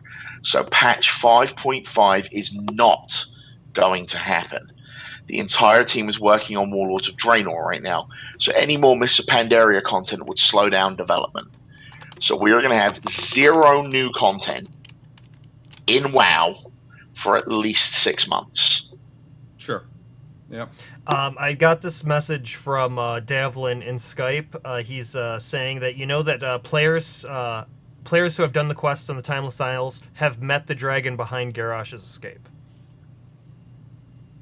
Oh shit! Apparently, they've met the dragon behind Garrosh's escape. It's the one that gives travel. you all those quests to do the quest that lets you get vision inside the Siege of Orgrimmar. So apparently, he's the one that's behind it. Yeah, I'm gonna go into detail here of this quest. So if you've never done those quests on the Timeless Isle, stop tuning in right now. Tune out. Don't listen anymore. You get a lot of quests from him to fuck with time. Even just a little bit. Like give some examples. Like you have to continuously grind out these time fragments that come off every mob on the island, and you have to keep giving them to him. And he refines them into this hourglass that you keep taking into Orgrimmar and getting different visions of what's going on through time in Orgrimmar. Mm-hmm. He collects these visions and processes them into what's going on inside the Siege of Orgrimmar and why it's happening. Because there's some kind of, crossing of the time ways going on there in the Siege of Orgrimmar. So, through those visions, I bet money he starts losing his shit. Just going completely batshit. And all of a sudden, okay, Garrosh is an abused figure. I need to help him. Okay. Then That's pretty crazy. He helps him, and then Garrosh basically says, "Hey, here's what I'd like to do." And then the dragon's like, "Okay." Sounds this dragon is all about fucking with time. This seems legit. Dragon is about fucking with time. Ouch. Shit. And you've been grinding for that asshole. It's like you've been playing Vanu all of a sudden. That's the feeling you're getting. Kairos. Ouch. Yeah, he's all about fucking with time and trying to figure what the hell's going on. So that's actually pretty imaginable. Crap. And it still reeks like a bad Doctor Who plot. I'm sorry. It's the whole thing sits wrong with me. Like the idea is like it's gonna be cool, but it just sits wrong with me. It's like you're thinking they could have something else that we could go after in Azeroth, or There is so much more they could do on our plane of existence. So much more. Yep. I'm not saying that the idea isn't going to be fun or whatever, but just as you go through the quests, you see in part that you even see what turns out to be him as Anduin freeing Garrosh in one of the visions, apparently. You see the dragon as Anduin, freeing Garrosh. Holy shit. I haven't done all those quests. I need to go and review those videos. Wow. I didn't think dragons could take the form of specific people. Well, they can choose what form they have, like their humanoid form, so maybe that's it. And by the time that we get to the Iron Horde, they have been there for almost 30 years before the Dark Portal changes to red and they come after us. So they probably went back in time further. Ooh. Gotcha. So Garrosh went back in time 60 years. Good lord. Built up a 30 years strong Horde army. Iron Horde army. This isn't like they just got formed. They're 30 years in. Wow. And it's still going to be anticlimactic when we kick their ass. Because it's still 3-1. Like, that's the long and the short of it. Like,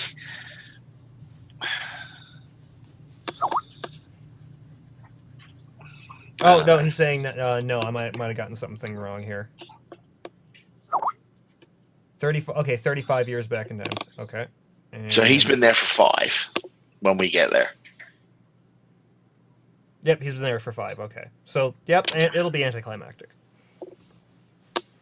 Okay. I don't know, it just...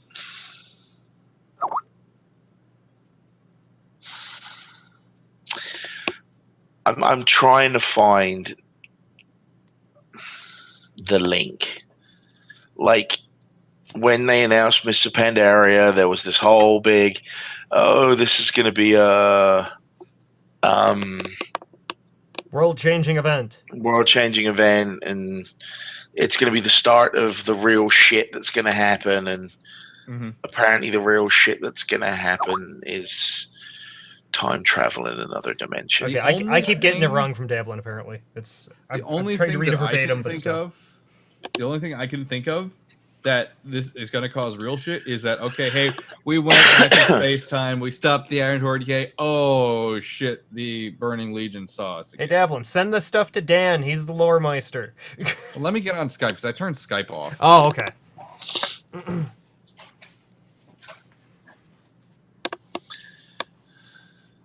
Okay, Devlin, I'm on Skype. Explain this to me. Send it. We have a 30-second delay on YouTube, so you're just going to want to send... While we're waiting for him to go over things with me, go back to the garrison. You're gonna have to get to specialize those buildings, level them up, everything. You're gonna have to get your own followers.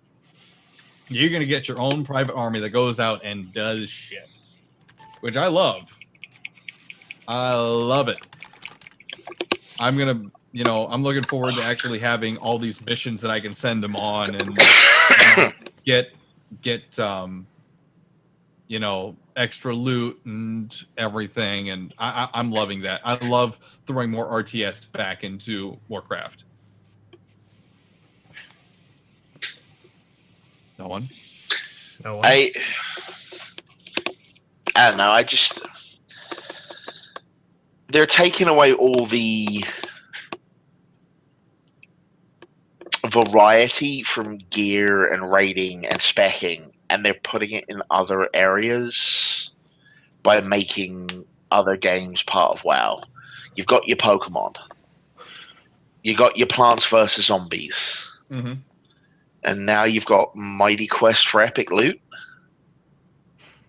Can we do Peggle with gnomes as the ball? Yes. But do you see what I'm saying?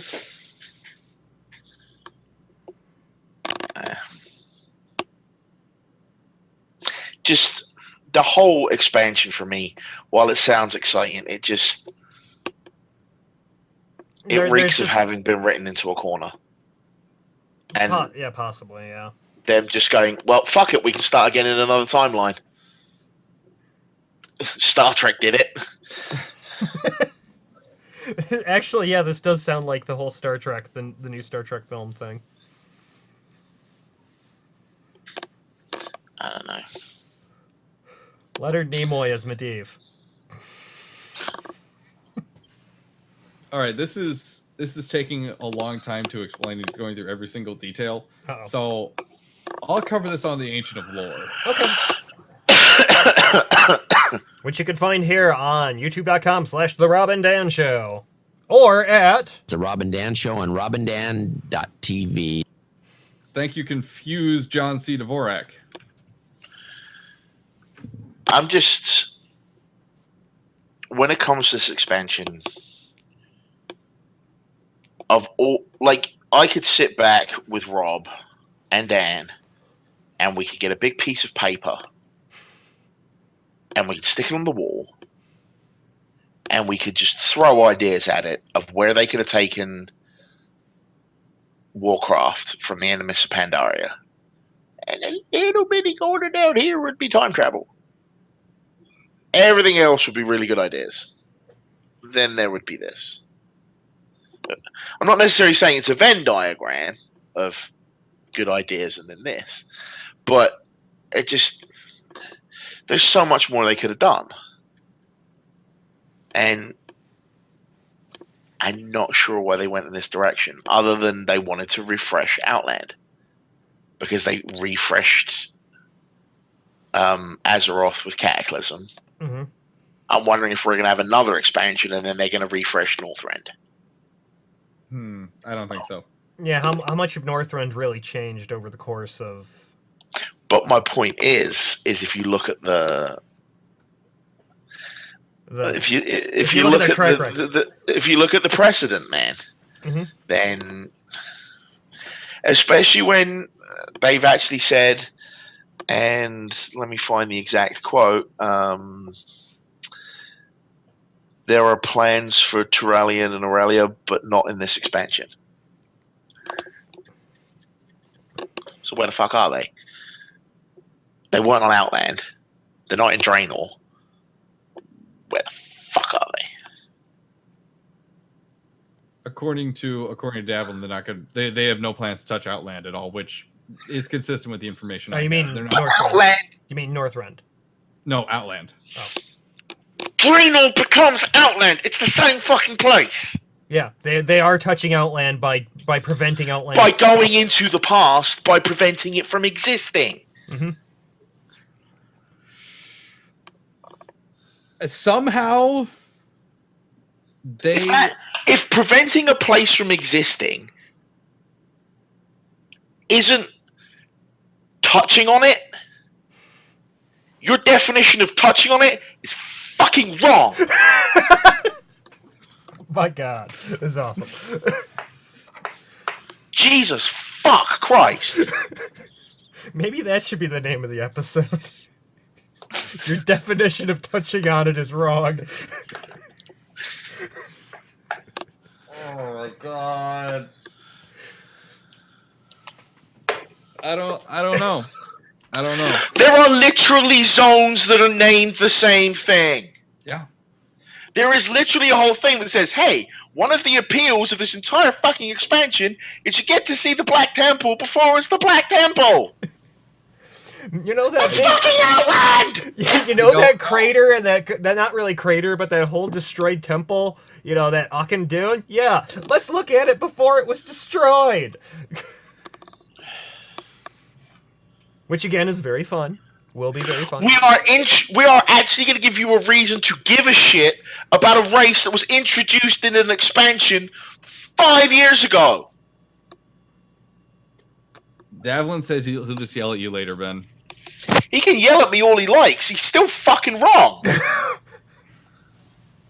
Goodness. Just because Outland, the physical place, isn't changing, does not mean they are not touching the story of Outland. Mm-hmm.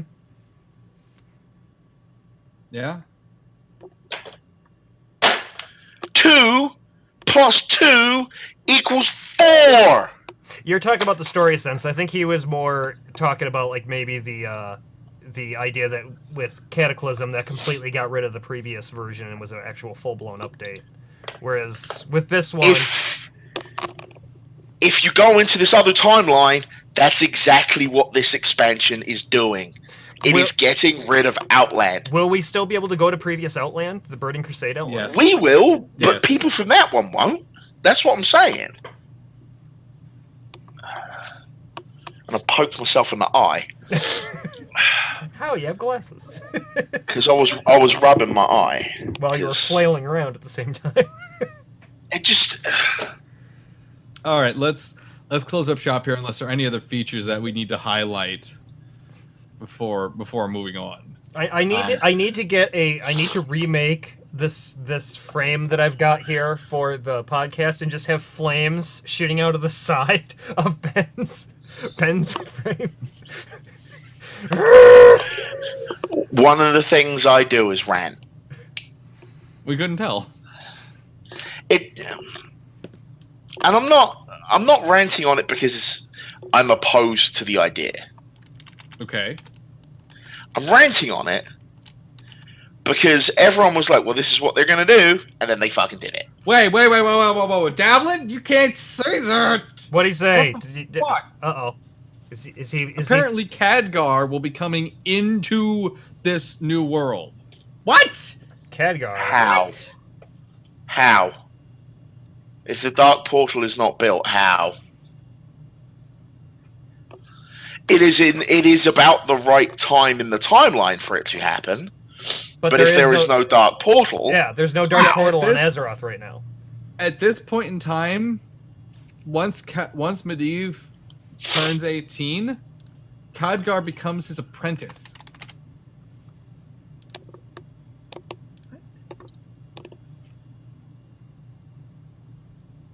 What? The same Khadgar we see in Shattrath. Now, will that Khadgar come over to... Will our Khadgar, our future Khadgar... I think he's talking about our Khadgar. Okay. Here's the thing, right?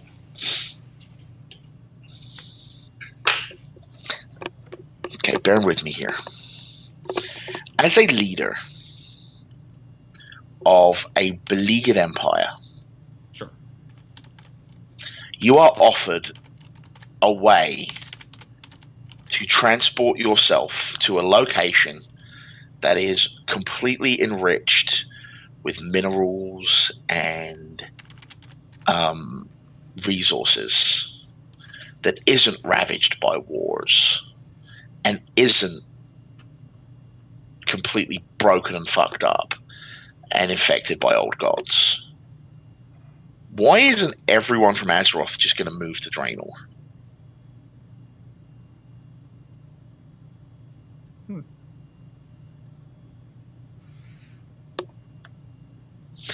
Like, there has to be a reason.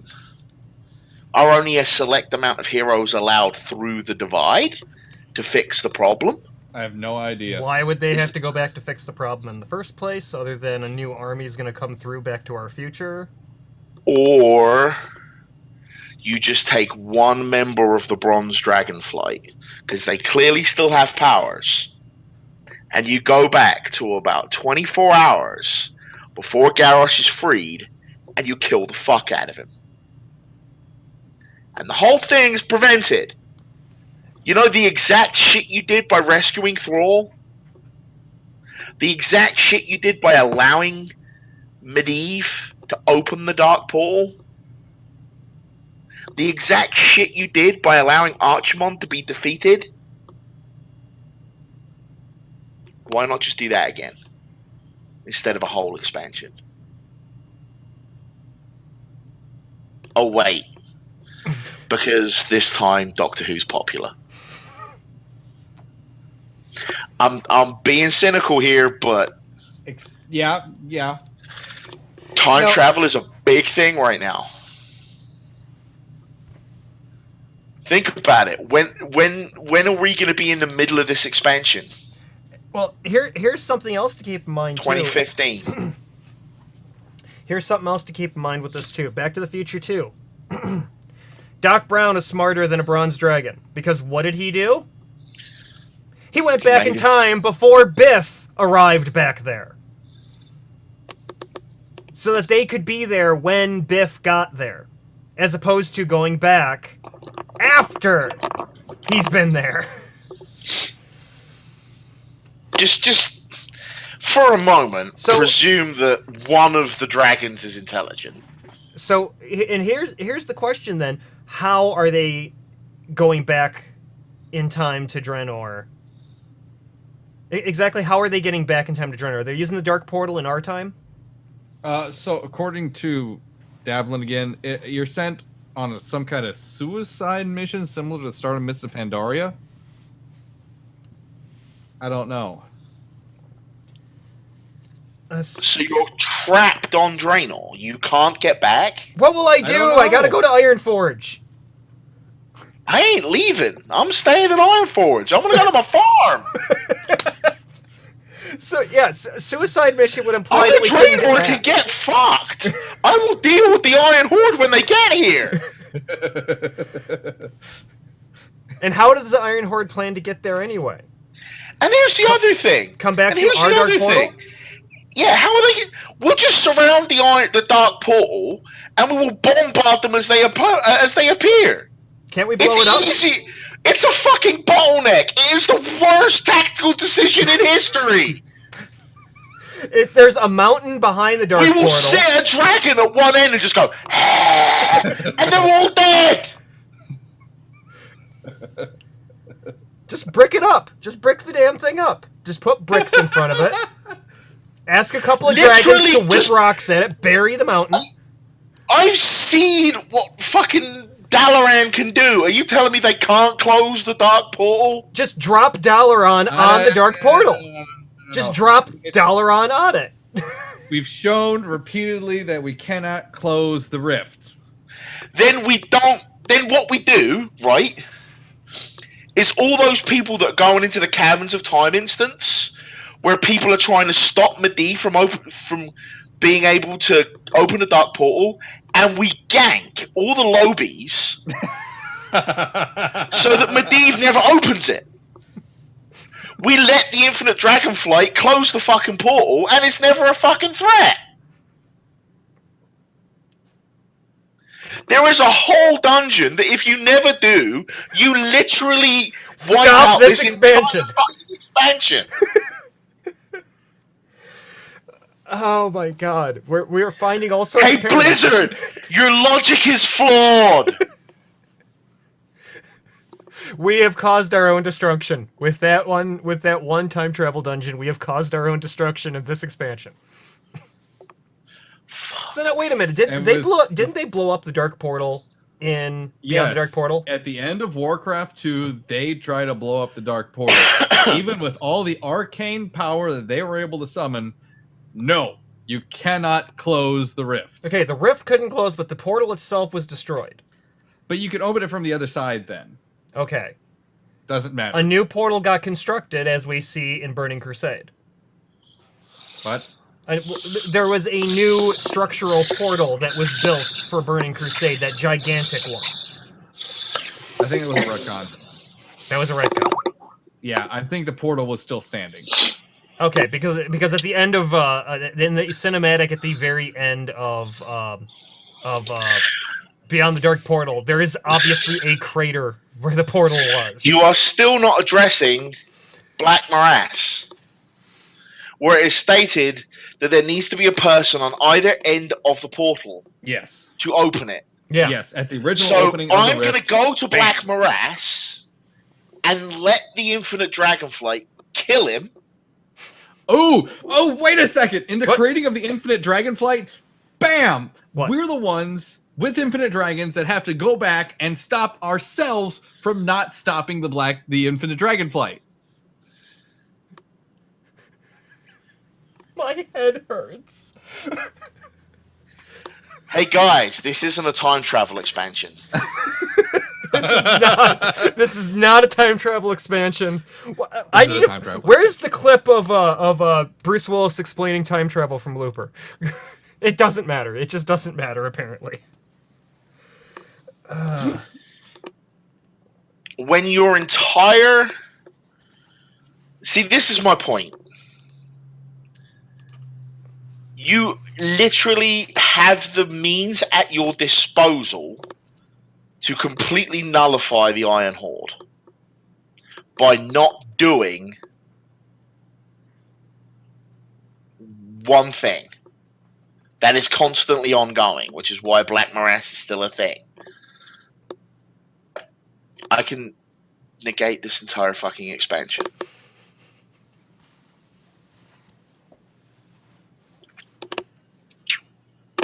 I would love to just have a debate between you and Metzen. That would be the greatest thing, and mediated by Dan. I'll just sit back and control the video. See, the problem, it wouldn't be a debate. It would be you going, this is the storyline, and me going, but it's bad. That's not a debate. That's him going, hey, look, I really want to be Tony Stark. And me going, but it's bad. And it'd be him going, geek is. And I'm like, apparently bad at writing story. Oh, yeah. Sometimes he can kind of fuck things up. Sometimes. The end of Cataclysm. Most of Mist of Pandaria. This. End of Wrath of the Lich King.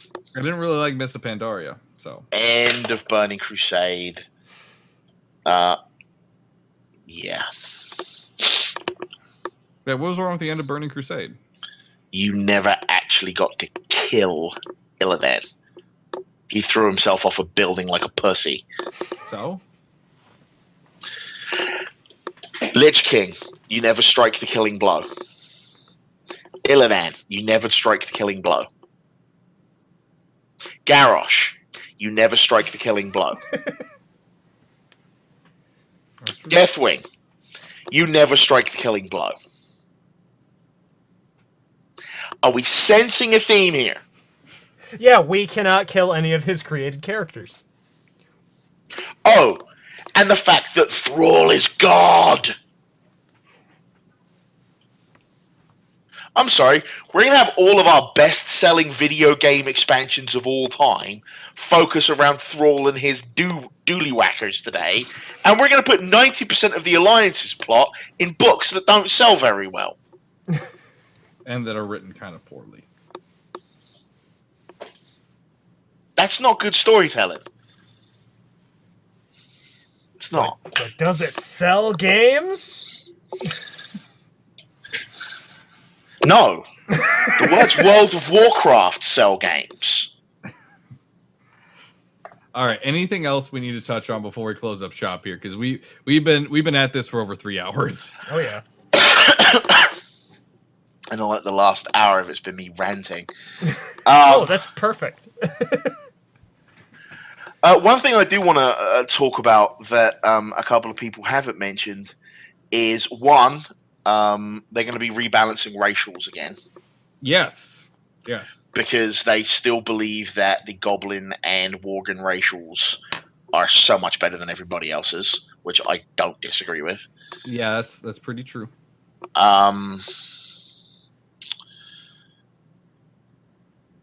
The second thing is that they want to add. They are talking about adding dynamic content to the old world, but they don't know how they're going to implement it. Yeah, they like how the Timeless Isle was received, so they like to implement more of that, dynamic kind of events into the world as a whole. I like the fact that they are stepping away from Rathian. Yeah. Although I want to see more of his story. I want to see how he develops as a character. I do too. I'm glad he's not an integral part anymore. Yes.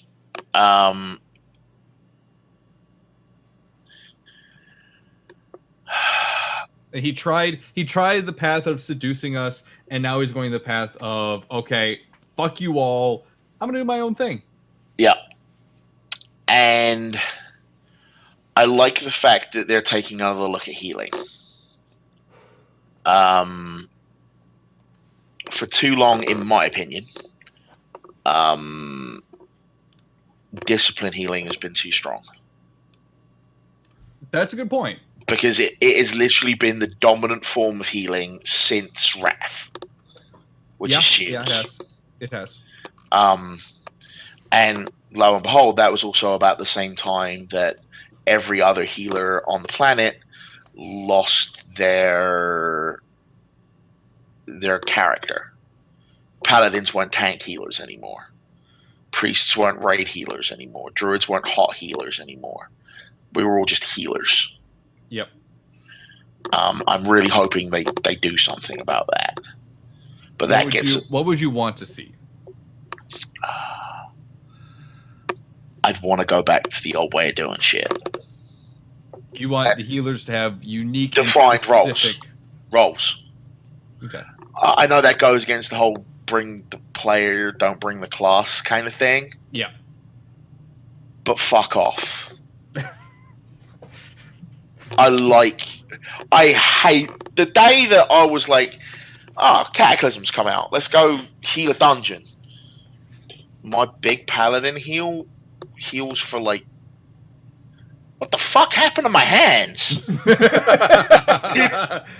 Did the light abandon me? Like, I know there was that girl in Don Moreau, but fuck. And I was having naughty thoughts about that one Wildhammer dwarf, but come on. Please, people, these are normal thoughts. I just didn't feel like a paladin healer anymore. I felt like a priest in heavy armor. You didn't have the boom anymore. I didn't have... And it made me not want to play my character anymore. Which is why I spend most of my time on my paladin now, in my pro offset doing dailies. Because Holy doesn't feel like the Holy Paladin that I was for 4 expansions. I honestly don't like the idea of that whole, bring the player homogenizing thing. Mainly because you pick a class for a role. Mm-hmm. Yeah. Like, why have a bunch of different classes that can do the same role? Why not just pare it down to one? It'd make balance a lot easier. The classes are about variety. And if the variety is not there, what's the difference with the classes then? Sure. It just... And then they took away the fucking talent trees. Yeah. That was a big thing for me, like, okay, I can't specialize my character anymore? I literally have to pick one of 3 primary colors. There's no shades anymore. They actually turned it into the Mass Effect 3 ending. No, because this wasn't ignoring all the choices I'd made for 3 games. That's a good point. Fuck! Sorry. See, what I want to do is I want to get Mass Effect 3 ending Dan and Care Darrow Dan and put them in a room together and watch the universe implode. No, we gotta have him do a fusion dance from Dragon Ball Z and just become this angry Dan. Why do people like to see me angry? I don't Because you're get great when you're angry. You're just in this. It's like Ben is the angry person in this episode right now. That's part of the thing I do in everything I do, is I'm kind of the ranty guy. I don't know. It was just... I'm looking forward to getting... I want a defined rollback. Okay. I want especially when it comes to healers. Mm-hmm. Range DPS or melee DPS or tanking. Tank is another thing, right?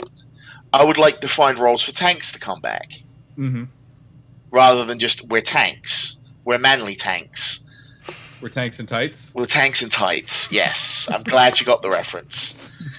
Whereas I would like the paladin to be able to go back to being the AoE tank. I would like the bear to go like the, come on, hit me in the face. I can take everything you have. I have so much health that you don't matter anymore. Yeah. I want the warrior sit on you and you'd be I want dead. the warrior to go back to be the interruption tank with the slam and the... I want the DPS to go back to being like the hunter is the CC range. Mhm. I want the mage to go back to just being the oh my god fucking fire mage. Like I'm a fire and my laser. Like I want defined roles for my classes back. I kind of miss the warrior being the bruiser. I do. I feel like I'm just melee DPS now. Like the rogue is melee DPS too, but I'm swinging with a sword that's 2 times my size, and he's hitting. Sometimes you're swinging with 2 of them. I'm Mortal Strike myself, but Fury definitely. Oh, holy shit! Those weapons are twice your size, and you're using 2 of them. And I'm a fucking Tauren. I'm literally swinging trees at you. How are you surviving this? Like, I'm Aghanim's tiny at this point. I'm swinging trees. I don't know. It just... If I could get a dream, it would be defined roles back, and it would be more shades back. If you brought that back to WoW, I'd love it. Yeah. But as it is right now, and y'all are both probably going to shoot me for saying this, I'd rather put $15 a month into a subscription on the Old Republic. No, I couldn't do that. I won't say anything because I haven't played WoW since Cataclysm.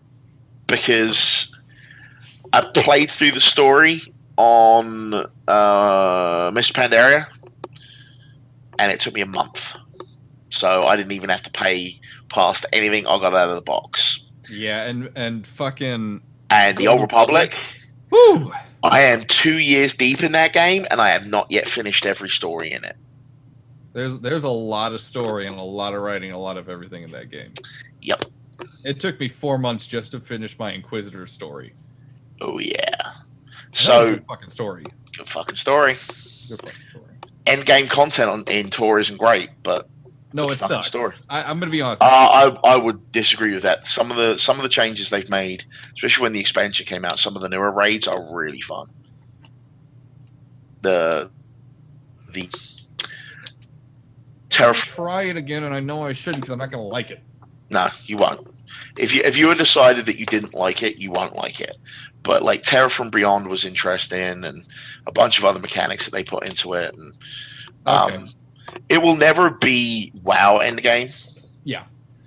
But that's because everyone wanted it to be WoW Endgame, like Wrath of the Lich King level Endgame, Okay. when Yeah. the original released, and it was never going to be that. It was never going to be that. Yeah, that's The true. game didn't have its own balance properly. But we're getting away from the point. Yeah, we are nearly 4 hours in, so we should probably finish this up here. And more than anything, I want Moradin back. You want Muradin back? I want Moradin back, and I want Moira out of my fucking Iron Forge. Preferably on the end of my boot. Not the end of your hammer? Oh no, I would not sully my weapon on such a whore. Ooh. And She with was one that, time a Bronzebeard. She may one time be one. Now she's a filthy dark iron whorebag. She is a strumpet of the highest order, sir. She defiles my very, very core being by even bringing the offspring into the same chamber as a Bronzebeard and a Wildhammer. The other 2 of the 3 hammers should smite said unbeliever and remove her. Especially after the bullshit she pulled before Cataclysm. That's true. She put a lot of bullshit. Like, I'm just saying, if I was ever a dwarf hunter, and I happened to be walking through Ironforge, and I happened to accidentally disgorge my weapon in her general direction, and it just so happened to pass through the forehead, come out the back with that satisfying squelch sound, and pin her brain to the back of her throne, I wouldn't be averse to that. And then I could kill the baby. Oh. Should that be the name of the episode? That baby. That baby is in the front to all that is Dwarfish. Oh my That is god. a Dark Iron that is going to inherit Ironforge, and that will not stand. You want to know a good place to do a fucking expansion? Right fucking there. Don't take me to another time travel dimension. Oh, Don't we take could me have the Rise of the Dark Irons. Are you War- fucking kidding me? War of the Three Hammers Part 2. See, that'd be cool. That'd be cool. Especially if the Horde ended up recruiting the Dark Irons. I've just got this feeling, Ben, that you're just sitting there looking at that baby, thinking to yourself, "Why couldn't you have been here during the Blood Curse? Why couldn't you have been here?" Oh during my the Blood fucking Curse? god. You're such a little susceptible child. Feed it Mannoroth's blood. And with that, you've been listening to the Rob and Dan Show, episode number 142. Feed it its mother's blood. You can find us at any point in time at robanddan.tv. Feed it its own feet. The Rob and Dan Show on robanddan.tv. YouTube.com/The Rob and Dan Show. Opening music. Osint Remix. Closing music. Thorian and Jambo Jin. Shove its head up its own bloody ass. Hate my life. For Rob, I've been Dan. For Dan, I've been Rob. Kill yourself. This is show. Good night now. Death to the bastard.